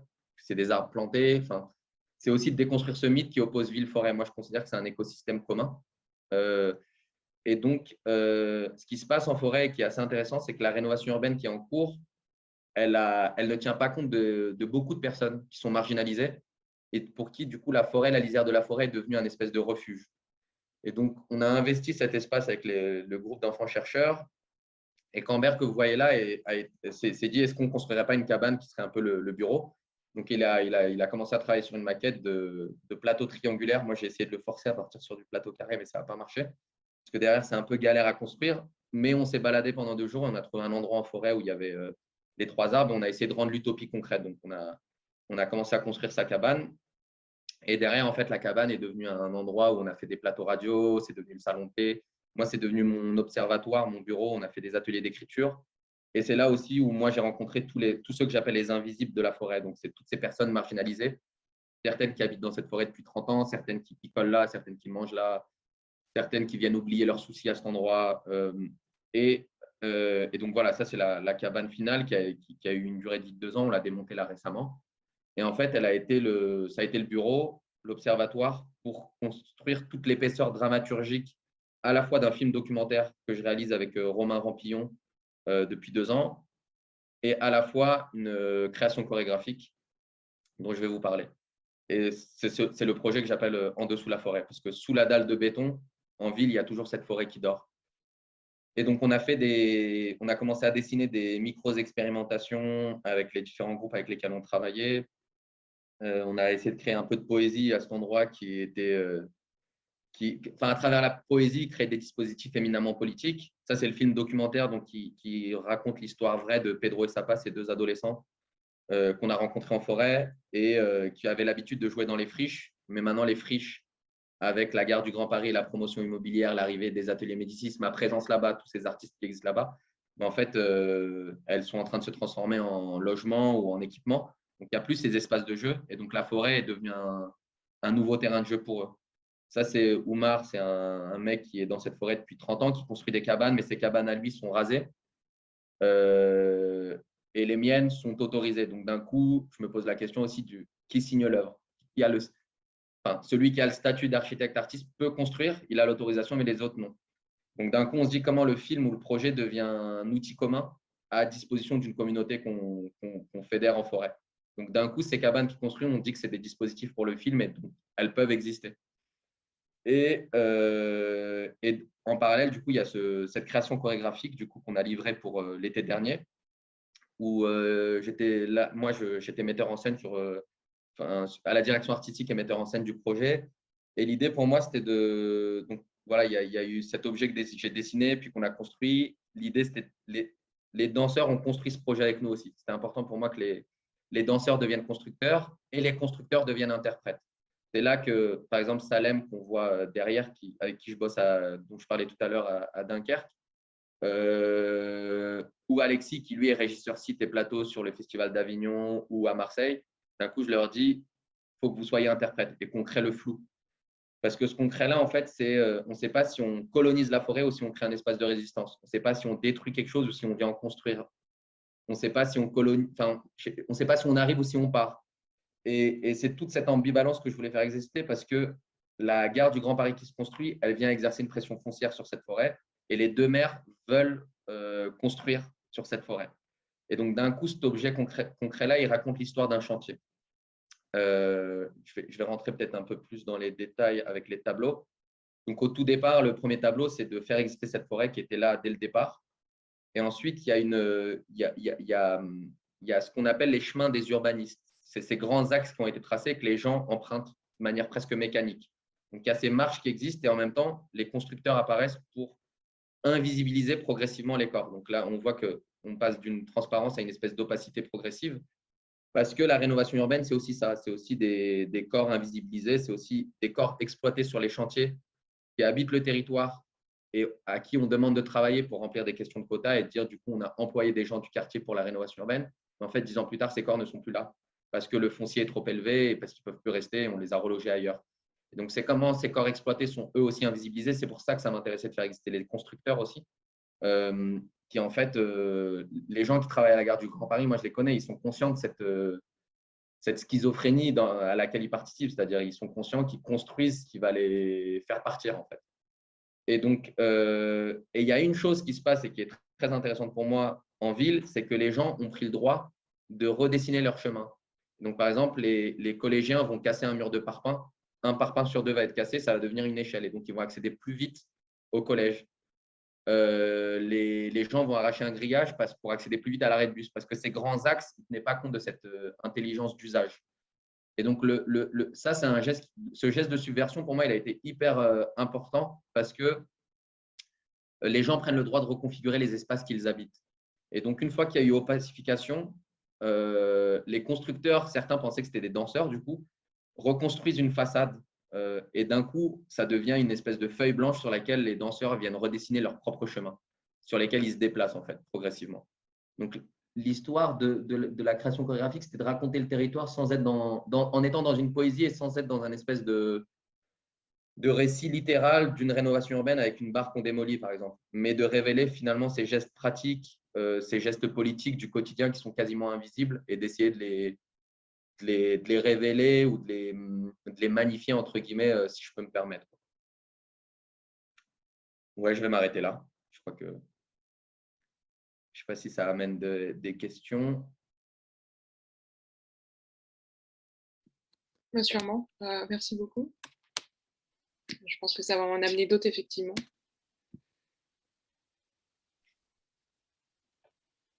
Je vous laisse prendre la parole, chacune. Bonjour, je voulais savoir pour la dernière chose que vous nous avez montré, la chorégraphie, vous l'avez présentée en images ou est-ce qu'il y a eu un genre de spectacle ou est-ce que c'est vraiment une rétrospective photographique? Non, pardon. Ouais, c'est une représentation chorégraphique. On avait plusieurs dates. C'était 1h20. Et donc, à chaque fois, c'était 250 personnes en forêt. Donc, c'était un spectacle en plein air, in situ, avec plusieurs dates. On a fait là, je vous montrais simplement quelques photographies pour essayer d'imager ce qui s'est passé. Et on a fait une captation vidéo de l'ensemble qu'on va essayer. Dès que j'ai le temps, je vais essayer de la monter pour qu'elle soit accessible, en fait. Merci, génial. Avec plaisir. Moi, j'aurais une autre question qui concerne autant ce qui a été présenté le projet précédent que celui-ci. C'est quand vous luttez un peu comme ça contre les mairies ou contre en tout cas des forces qui peuvent, comme on disait tout à l'heure, réduire assez rapidement à néant ce qui a été fait sur le travail de 2 ans en fait. C'est quoi quel est but visé, je veux dire, quel est l'objectif que vous fixez? Est-ce que vous travaillez vraiment au jour le jour en prenant ce que vous pouvez prendre ou est-ce que vous visez vraiment une finalité? Est-ce qu'il y a une idée dès le début de la victoire, c'est d'atteindre ce truc-là ou c'est vraiment au jour le jour, vous occupez les espaces que vous arrivez à occuper? Enfin, quand je dis espace, c'est pas forcément espace physique, hein, mais ou est-ce que vous avez vraiment un but dès le début, quoi? Vous dites on a gagné, entre guillemets, quand on a atteint ça. J'ai des objectifs dans les intentions, mais je n'ai pas de but formel parce que, en fait, à chaque fois que je travaille, en fait, je construis un premier outil qui permet d'être le réceptacle de plein de récits, plein d'histoires qui constituent finalement, qui permettent de construire tout un discours pour le projet et qui lui donnent sa forme. Plus concrètement, en fait, par exemple, le toboggan qu'on a construit avec le groupe d'enfants chercheurs, il a été permis par un premier outil qui était cette table circulaire qui se déplaçait. La création chorégraphique ou le film, ils ont été permis par la cabane qui a été le bureau, entre guillemets. Le film qu'on a fait à Dunkerque, ils ont été permis par cet outil que Salem a créé, c'est-à-dire louer un espace dans le quartier où en fait d'un coup on avait tout, enfin on se retrouvait là. Moi quand je vais là-bas, c'est là-bas que je dors. Donc c'est ce que j'essaye de faire quand je commence, c'est de m'intéresser à des intentions, des événements qui ont lieu sur le territoire, qui le marquent, qui l'impactent. Et derrière, je me dis, OK, quel outil je construis qui va être le plus efficace pour me permettre sur une temporalité d'un coup de construire un projet. Le premier outil, en fait, ce n'est pas le projet, c'est comme son nom l'indique, je paraphrase, c'est un outil.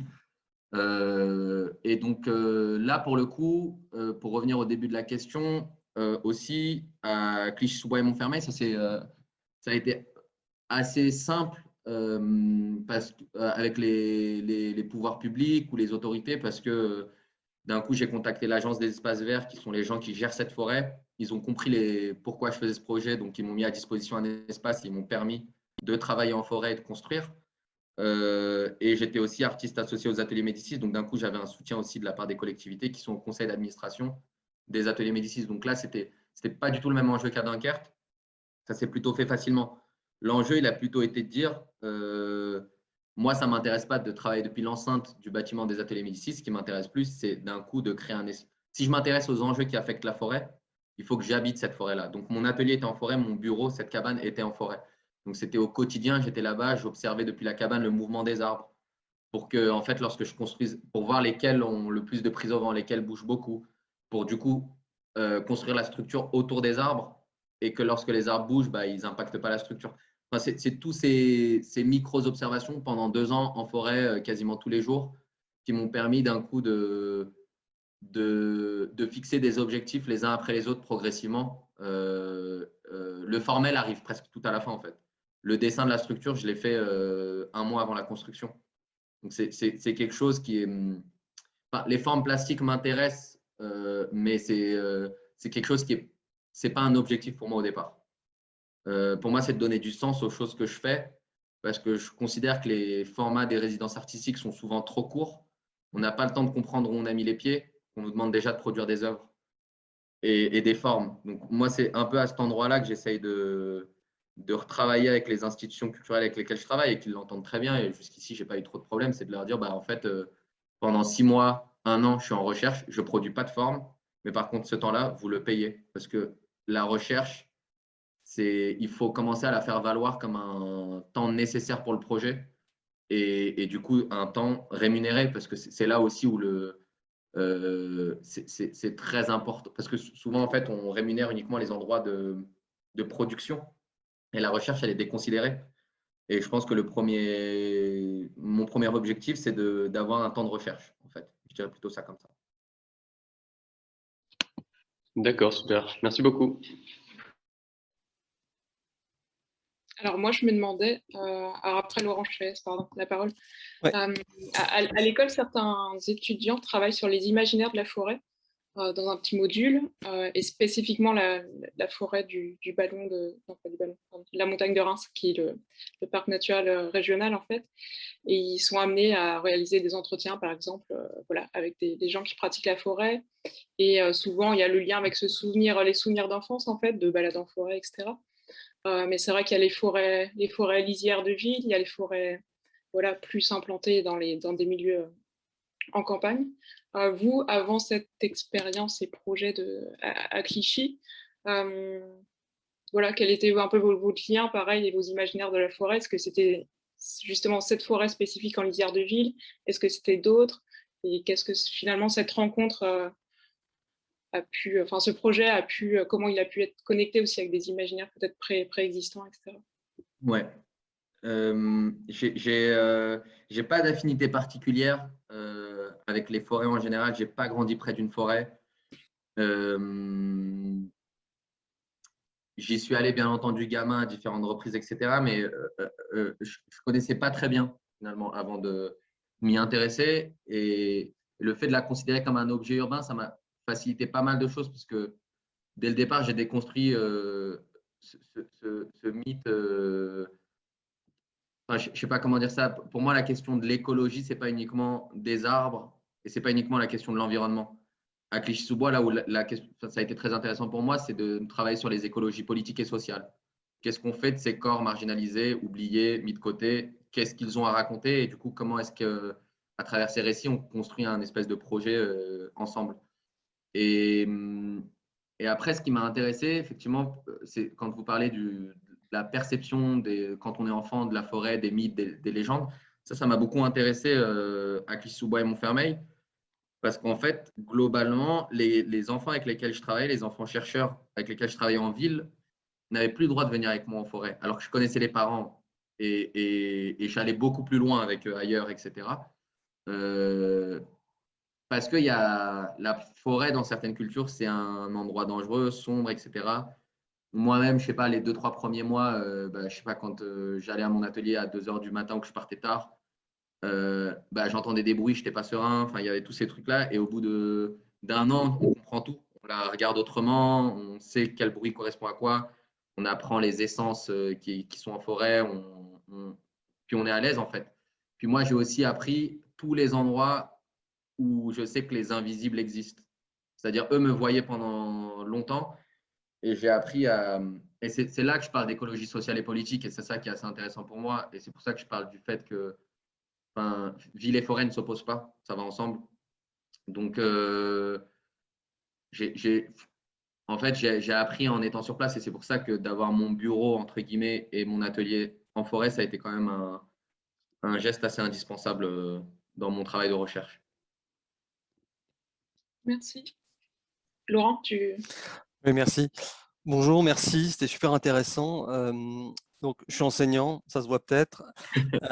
Du coup, moi, j'ai une question à poser en direction de nos étudiants, mais voilà, j'aimerais bien avoir votre récit là-dessus. En fait, c'est deux questions imbriquées l'une dans l'autre. Vous parliez d'exister et aussi de l'économie de votre pratique. Alors, je pense que ce qui peut intéresser les étudiants, c'est comment on fait pour exister économiquement quand on a une pratique comme la vôtre. Parce que c'est vrai que nous, on est dans une école, on forme à un métier, c'est sur des modèles assez habituels, hein, l'architecte, le designer, le graphiste, etc.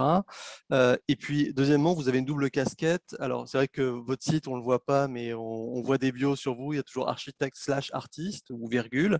Alors, si on oublie les étiquettes, votre pratique, elle est clairement, on va dire, plutôt dans le champ de la pratique artistique, de l'installation avec les outils de l'architecte, on va dire, si on peut, pour simplifier.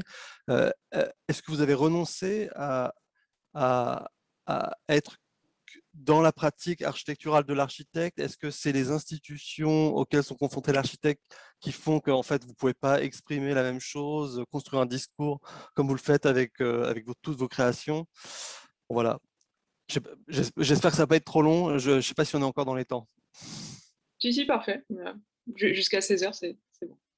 Ouais. Alors, la première question sur, entre guillemets, le modèle économique. Non, mais je vais en parler comme ça parce que je pense que c'est J'ai pas osé utiliser ces mots, mais c'est ça l'idée, oui.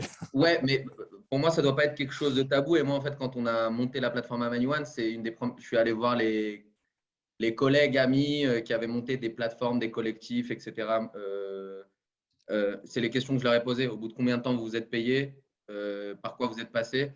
Et l'idée, nous, quand on a démarré, on était 8, on était peut-être 2 à temps plein.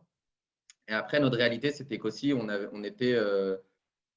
y avait plus de la moitié de mes associés qui étaient pas français, qui étaient venus faire leurs études supérieures ici, qui étaient dans des formes de précarité, qui, pour rester en France, devaient faire leur changement de statut et avoir un CDI, donc ils sont allés assez vite vers la voie conventionnelle. Moi, c'est une voie que je ne critique pas du tout parce que je ne l'ai jamais réellement connue. Je ne sais pas tellement ce que c'est que travailler en agence d'architecture. Et donc, simplement, moi, j'avais posé un truc en disant on charbonne pendant 2 ans. Si on n'est pas payé au bout de 2 ans, on arrête. Et du coup, la première année, on a eu le seul objet sur lequel on a travaillé la première année, c'était la revue Amanyone. Et on s'est dit, après ça, qu'est-ce qu'on fait? Sauf que sans qu'on s'en rende compte, en fait, elle a pas mal existé dans le milieu de l'art contemporain. Et de là, on a eu des propositions de projets. Et on ne s'est pas demandé si on allait faire de l'architecture ou de l'art, bizarrement. On y allait et du coup, au bout d'1 an, les sous qu'on a générés, on s'est dit qu'on ne se les réinjecte pas en salaire, mais qu'on va se prendre un atelier, un kit d'outils, on va commencer à payer nos chercheurs et ceux qui sont autour de nous, parce que c'était important pour nous de payer la recherche. Et donc, au bout de la 2e année, finalement, on avait un outil qui fonctionnait. Et la 3e année, on a commencé à se payer. Pas à des 1000 et des 100, mais aujourd'hui, moi, j'arrive à en vivre. Mais je suis le seul à temps plein depuis le début et le seul salarié à temps plein. Et sur cette année-là, ça fait 5 ans. Là, l'idée, c'est peut-être d'avoir quelqu'un d'autre de salarié. Mais c'est aussi à certains moments des choix de refuser certains projets, en faire d'autres. Et par exemple, le projet en forêt, c'est un projet sur lequel j'ai été 1000 fois déficitaire, mais c'est une carte de visite aujourd'hui. Comme la revue sur laquelle on a engagé beaucoup, beaucoup de temps, sans qu'on s'en rende compte, c'est devenu une carte de visite. Donc, on est plutôt dans un modèle où il y a les 2 pôles, le pôle de recherche et l'atelier de création et de production. Et en fait, le pôle de recherche a permis de faire rentrer des projets et les projets ont permis de faire rentrer de l'argent. Et du coup, il y a toujours une certaine somme qu'on garde et qu'on réinjecte pour à la fois imprimer la revue, parce qu'on a fait le choix sur les 3 premiers numéros de tout faire nous-mêmes, de payer nos chercheurs, nos contributeurs et de faire exister aussi des projets en autoproduction. Celui à Dunkerque, entre autres, par exemple. Et donc, c'est un peu comme ça qu'on fonctionne. Enfin, jusqu'ici, voilà, c'est un modèle qui nous va. Et la deuxième question, je ne sais pas si du coup, je réponds à la question. Si, absolument. Si. Ouais. Et la deuxième question qui était la séparation qui peut exister entre art, architecture et ouais. Ou en tout cas, est-ce que finalement, parce que vous dites que vous n'avez jamais vraiment bossé en agence, ou en tout cas sur le format traditionnel ou habituel de l'archi, est-ce que finalement c'est une zone où vous pensez qu'il y a enfin, c'est un cul-de-sac, en tout cas de votre point de vue, pour agir sur les territoires, avec les gens. Voilà. Je pense pas que ce soit un cul-de-sac. Je pense qu'il y a plein de manières de faire pour donner du sens à ce qu'on fait. Moi, je le trouve aujourd'hui dans ce que je fais là. Et moi, j'ai des collègues architectes qui… Bon, c'est compliqué parce que le temps du projet leur demande d'aller vite. C'est là, en fait, où moi, j'ai besoin de ce temps-là pour trouver de la justesse. C'est pour ça que je ne suis pas dans la voie conventionnelle. Mais je pense qu'il y a aussi plein d'endroits où on peut faire et on peut surtout inventer des manières de faire. Et après, moi, volontairement, je me considère comme architecte-constructeur. Même en me présentant tout à l'heure, j'ai dit architecte-constructeur et chercheur indépendant. Et pas comme artiste, mais ça m'appartient. Enfin, c'est ma pensée aujourd'hui et peut-être que dans 2 ans, j'aurai un avis très différent là-dessus. Je vais m'expliquer là-dessus, c'est que je considère que je fais de l'architecture. Ce que je vous ai présenté, pour moi, c'est de l'architecture. Parce que, comme je le disais au tout début, parfois, le geste de ne pas construire, c'est de l'architecture. Réfléchir à ce qu'on va mettre dans les espaces qu'on construit, c'est de l'architecture. Créer des communautés d'acteurs qui, à un moment donné, réfléchissent ensemble sur quel droit faire valoir dans la fabrication de la ville, c'est de l'architecture. Quelle forme d'autodétermination, c'est de l'architecture. Et en fait, l'architecte, il y a de ça 100 ans, il était promoteur, il était ingénieur, il était architecte, il était politique. Il a été, je pense qu'il s'est de lui-même retiré des choses. Le marché, le capitalisme a bien entendu beaucoup agi à cet endroit-là. Mais moi, je ne veux pas me détacher du modèle capitaliste. parce que je pense que c'est un système dans lequel on est. Et le truc, c'est simplement d'essayer de trouver des endroits dans lesquels on peut faire basculer des choses. Mon but, ce n'est pas de sortir de… C'est pour ça que je revendique ce côté architecte, et aussi parce que je considère que l'artiste, c'est… enfin, je ne sais pas comment dire ça, c'est quelque chose d'assez noble pour moi. Un artiste, c'est quelqu'un qui a la capacité à, en un regard, à comprendre ce qui se passe à un endroit, mais à travers tous les enjeux. Et je pense que peu d'entre nous sont capables d'avoir cette justesse et ce regard. Et du coup, j'ai presque l'impression que c'est aux gens de dire qui est artiste ou pas. Donc, peut-être que tout le monde l'est, peut-être que personne l'est, parce que c'est pas, chacun a son avis sur la question. Mais c'est difficile pour moi aujourd'hui de me qualifier en tant qu'artiste. Je préfère la figure pour me qualifier moi-même d'architecte constructeur. Après que les autres me qualifient comme ça, je le prends bien du coup. Je considère que c'est quelque chose d'assez noble. Et j'aurais peut-être un avis différent. Moi, souvent, je contredis au bout de 2 ans, à travers une expérience, je contredis ce que je dis avant. Mais aujourd'hui, je pense comme ça en tout cas. Merci.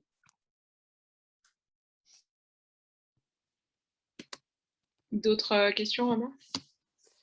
Véronique? Oui, oui. Ouais, je l'ai écrite, mais je veux bien la dire de visu. Attendez, je mets ma caméra. Voilà.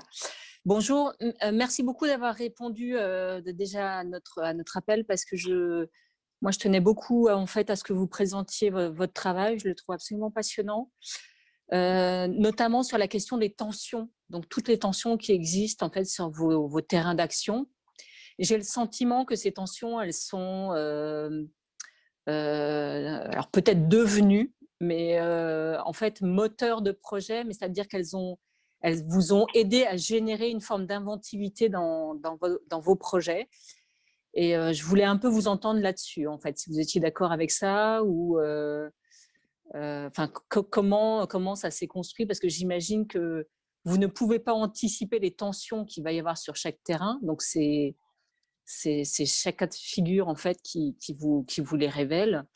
Donc de voir aussi comment peut-être aujourd'hui, avec quelques années de recul justement sur votre pratique, comment ces tensions rentrent d'entrée de jeu en amont dans le projet ou pas, à vous de me dire. Ouais, je suis assez d'accord. Je pense que les endroits de tension ou de friction, c'est des choses qui m'intéressent. Du coup, quand il y en a, je vais les chercher. Il y a un moment donné où sur un projet, j'ai quand même ralenti parce qu'il ne faut pas que ça devienne… faut pas les faire exister quand elles ne sont pas là. En fait, c'est là aussi où il faut être vigilant. Et donc, j'ai été aussi dans des projets qui… j'ai volontairement présenté ces deux-là parce que c'est les deux sur lesquels je suis engagé depuis le plus longtemps et sur lesquels je me suis le plus investi en réalité. Après, j'ai des projets sur des temporalités plus courtes où en fait, il y a moins d'enjeux de tension qui existent. Mais ce qui m'intéresse dans ces deux projets précisément, c'est que les tensions, elles révèlent des inégalités de classe sociale et d'ethno-racialité. Et qui est vraiment qui est vraiment aussi le moteur de la création de la plateforme Amani-One. C'est-à-dire, on s'est beaucoup posé de questions, que ce soit Anastasia au Liban, Kassir au Bénin, Christian au Burundi, Amir en Algérie, Marine en Espagne. On s'est posé beaucoup de questions sur comment nos territoires d'origine ont été transformés par des enjeux liés à l'impérialisme, au capitalisme et à la colonisation, en fait. Et du coup, on n'est pas dans une forme de préservation d'une nostalgie, parce que je pense que les territoires évoluent, mais comment est-ce qu'on préserve des choses qui s'effacent parce que des éléments extérieurs qui n'avaient rien à faire là viennent à un moment donné agir avec violence. Et donc, moi, mes recherches en Afghanistan, elles sont clairement concentrées sur ces enjeux-là. Et donc, la question de l'abandon des politiques publiques n'existe pas forcément que dans les territoires du Sud global. Ça existe aussi à Clichy-sous-Bois et à Dunkerque. Et d'un coup, je me suis dit, mais en fait, on m'a sollicité pour travailler là. Prends le temps de regarder ce qui se passe et peut-être que c'est intéressant de révéler ces enjeux de tension. Et le fait de ces tensions m'intéresse, comme je le disais, pour les révéler. Parce que parfois, on demande… moi, j'ai des situations dans lesquelles je me retrouve, on me demande d'être éducateur de quartier, grand frère, mais ce n'est pas mon rôle, en fait. Et ce n'est pas mon rôle non plus de réparer. je pense que le rôle du geste de création, c'est de révéler une problématique, c'est de révéler quelque chose, c'est de révéler une histoire. Et donc, les tensions, moi, j'essaie de les comprendre, de les traduire et de les formaliser autrement pour que d'un coup, ça fasse prendre conscience de quelque chose. Et je rajouterais juste peut-être une dernière chose, c'est que quand j'arrive à Clichy-sous-Bois et Montfermeil, en fait, ou ailleurs, ou dans mes prochains… Moi, à aucun moment, mes projets, je les fais pour répondre à… je ne fais rien pour les habitants. Je préfère presque je ne fais pas des projets sociaux, je fais des projets économiques. Parce que pour moi, c'est plus intéressant d'un coup de traduire ces tensions ou ces inégalités de classe par de la création d'emplois, par des espaces de formation. Je dis économique et pas financier, ce qui est très différent. Et parce que d'un coup, j'ai l'impression que je fais volontairement ce pas-là parce que quand on parle de projets sociaux, en fait, ça me met toujours mal à l'aise quand d'un coup des sujets de précarité sont pris pour nourrir le propos artistique. Et il y a souvent des décalages qui peuvent exister. Et donc, ça me permet aussi de très vite sortir de l'endroit où on voudrait me placer en tant qu'éducateur ou grand frère ou facilitateur. C'est pas le rôle que je veux. Donc, ça, c'est donc quand je fais un projet, c'est pas pour à aucun. Je le dis plus, je l'ai dit au départ parce que j'avais l'impression que c'était quelque chose pendant mes études en master, c'était quelque chose. Oui, l'habitant a dit ça, du coup, on va faire ça. Mais en fait, je pense que l'habitant a une comment dire ça, une pratique d'usage qu'on ne peut pas lui retirer, qui est super intéressante. Mais je pense qu'il y a des gens qui ont des compétences et qui doivent, à un moment donné, assumer ces compétences-là aussi. Et les assumer politiquement. De dire, moi, mon rôle, c'est ça. Je fais de l'architecture, je le fais de telle manière. Mais c'est bien entendu de répondre à des besoins ou des envies. Et donc, moi, quand je travaille sur un territoire, la première chose, c'est est-ce que j'ai envie de travailler là? Il faut que ça vienne de moi. Si je n'ai pas envie, en fait, je ne le fais pas parce que je pense que sinon, on se retrouve dans une posture hypocrite. Et la deuxième chose, c'est le temps de recherche me permet de savoir si le projet, enfin, le territoire nécessite le projet. Est-ce qu'il en a besoin? C'est jamais une réponse claire, mais quand il y a les deux, je me dis, bah, vas-y, on va essayer de faire quelque chose. Et après, c'est vraiment, enfin voilà, je ne sais pas si c'est une réussite ou un échec, mais il se passe quelque chose, quoi. Enfin bon, l'échec en même temps permet de faire un constat et justement d'avancer par rapport à ces questions-là. Mais il y a aussi cette question de la réappropriation, vous en parliez tout à l'heure, justement comment c'est possible d'échapper à la réappropriation à la fois du politique, des institutions culturelles aussi, parce que effectivement, vous servez d'alibi peut-être pour certains, si on peut dire ça comme ça. Donc ça, j'imagine. Enfin, là, j'entends avec ce que vous avez répondu, j'entends déjà une espèce de réponse. C'est que j'ai l'impression que vous êtes extrêmement clair dans votre position et que donc c'est aussi un moyen d'échapper, de leur échapper. Voilà, mais malgré tout. Ça dépend des endroits. À Clichy-sous-Bois, par exemple, ça s'est fait vraiment en concertation avec les institutions. Et moi, en forêt, je suis devenu une institution. À Dunkerque, c'était très différent. Ça a été très, très dur avec les politiques publiques, mais les institutions qui nous ont accompagnés, c'était Fondation de France, Fondation Carasso, la région, la ville de Dunkerque, la Halle au Sucre, le FRAC. C'est quand même des grosses institutions. Donc, ce qui est intéressant, c'est en fait, je pense, la réappropriation, elle est beaucoup liée aux mots, pour moi. C'est pour ça que, par exemple, Amanyuan, au début, c'était un collectif. Depuis 3 ans, c'est une plateforme. Parce que le terme collectif, il est énormément utilisé par des groupes d'architectes. Et moi, la plupart, je les connais. Et aujourd'hui, ils sont au service de ce qu'on appelle l'urbanisme transitoire. Donc, c'est-à-dire qu'on a des appels à projets sur 6 mois où on va demander à des artistes de peindre la palissade de la future gare. Enfin, il y a des choses, je ne dis pas que c'est bien ou pas bien, mais il n'y a pas d'espace critique qui existe, c'est-à-dire qu'on fait les choses.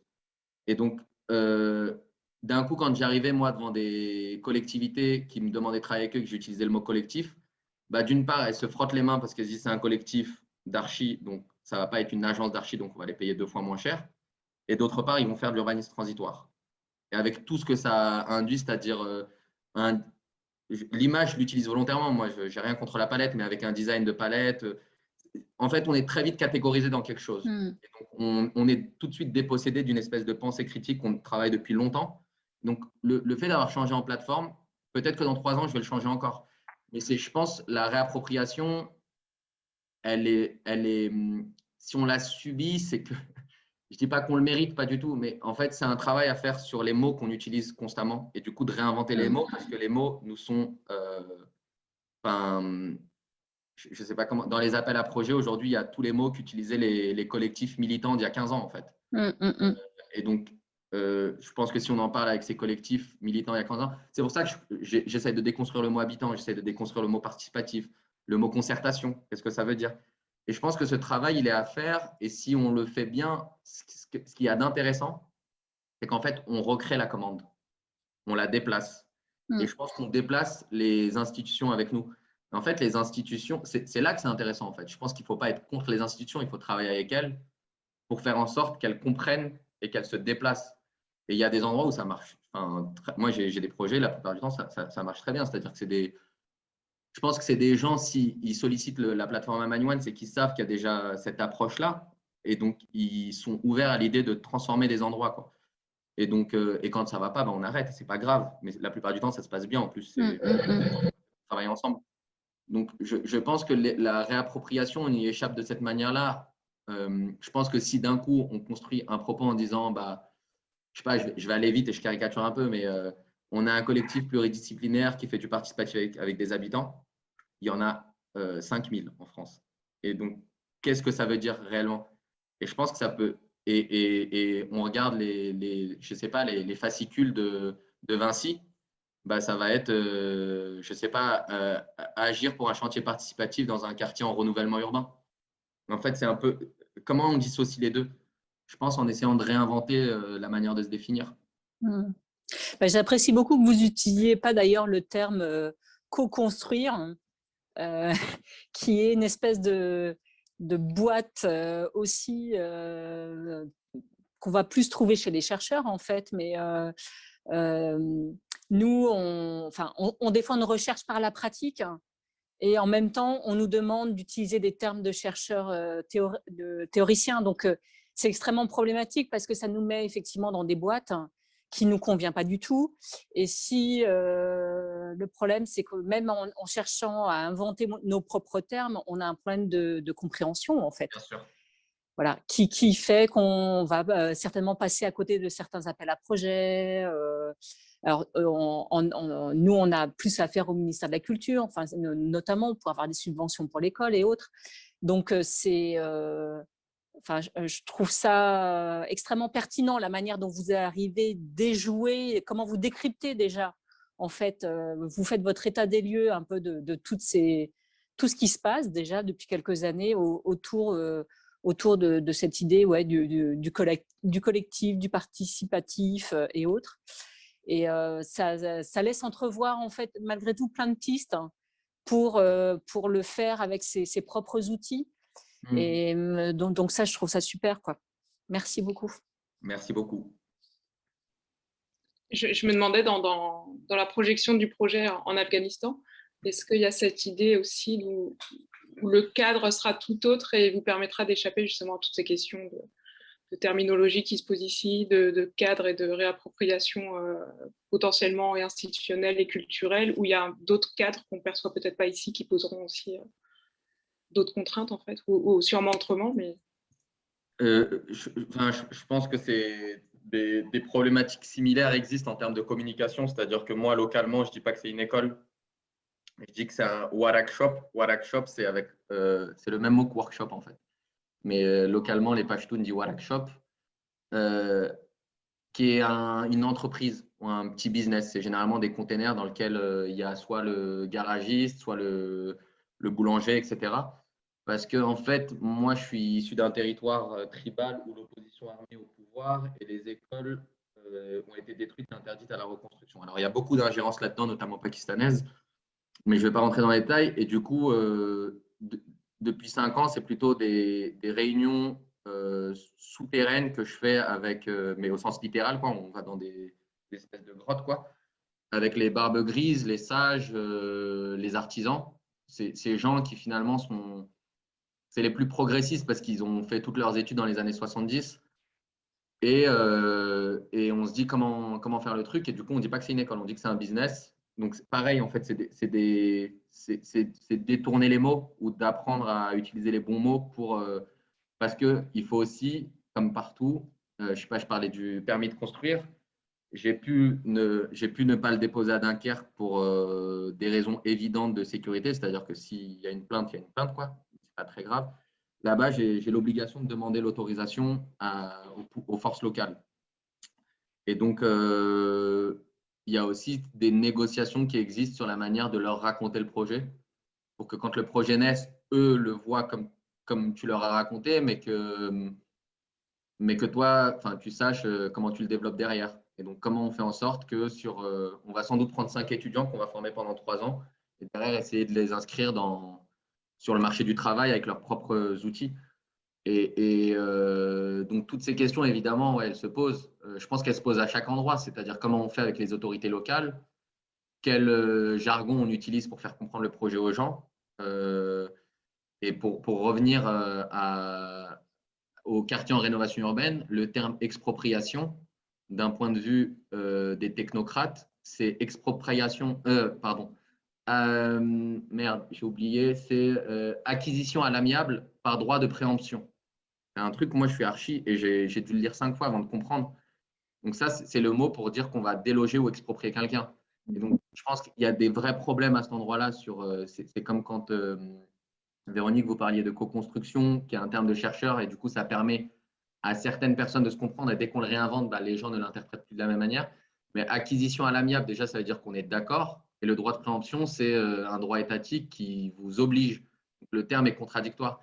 Donc, dès qu'on analyse les mots, on voit toutes les contradictions qui peuvent exister dedans. Et du coup, je pense, pour revenir à la fois sur l'Afghanistan et à la question précédente, choisir les bons mots, c'est hyper important. Et je pense que tant que les architectes ne le feront pas, personne ne le fera pour eux. Et donc, tout ce qui se passe avec ces enjeux de promotion immobilière, d'expropriation, de gentrification, je pense que les promoteurs ont leur part là-dedans, mais les architectes ont leur part aussi là-dedans. À un moment donné, je pense qu'il faut se positionner en sachant de quoi on parle et pas dire C'est pour ça que moi j'ai beaucoup de mal avec pas mal de collectifs qui sont en train de franchiser des manières d'habiter des friches en mettant des tireuses à bière et en construisant 3 canapés avec des palettes. Et derrière, en fait, ils habituent une nouvelle population à venir faire la fête là. Et puis, c'est toute la stratégie des promoteurs. Et c'est évident, ça se voit à 10 km. Mais en fait, et derrière, dans le faire, moi ça ne me dérange pas tant que le faire et le dire sont en accord.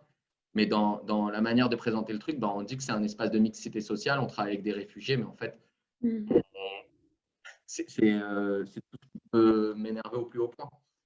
Et donc, c'est pour ça aussi que je ne réponds pas aux appels à projets de l'Agence nationale de rénovation urbaine ou des collectivités qui demandent d'engager des… Je réussis à faire ce que je veux faire en architecture, plus dans le milieu de l'art contemporain, en fait, qui est plus en avance pour moi sur ces questions-là. D'accord.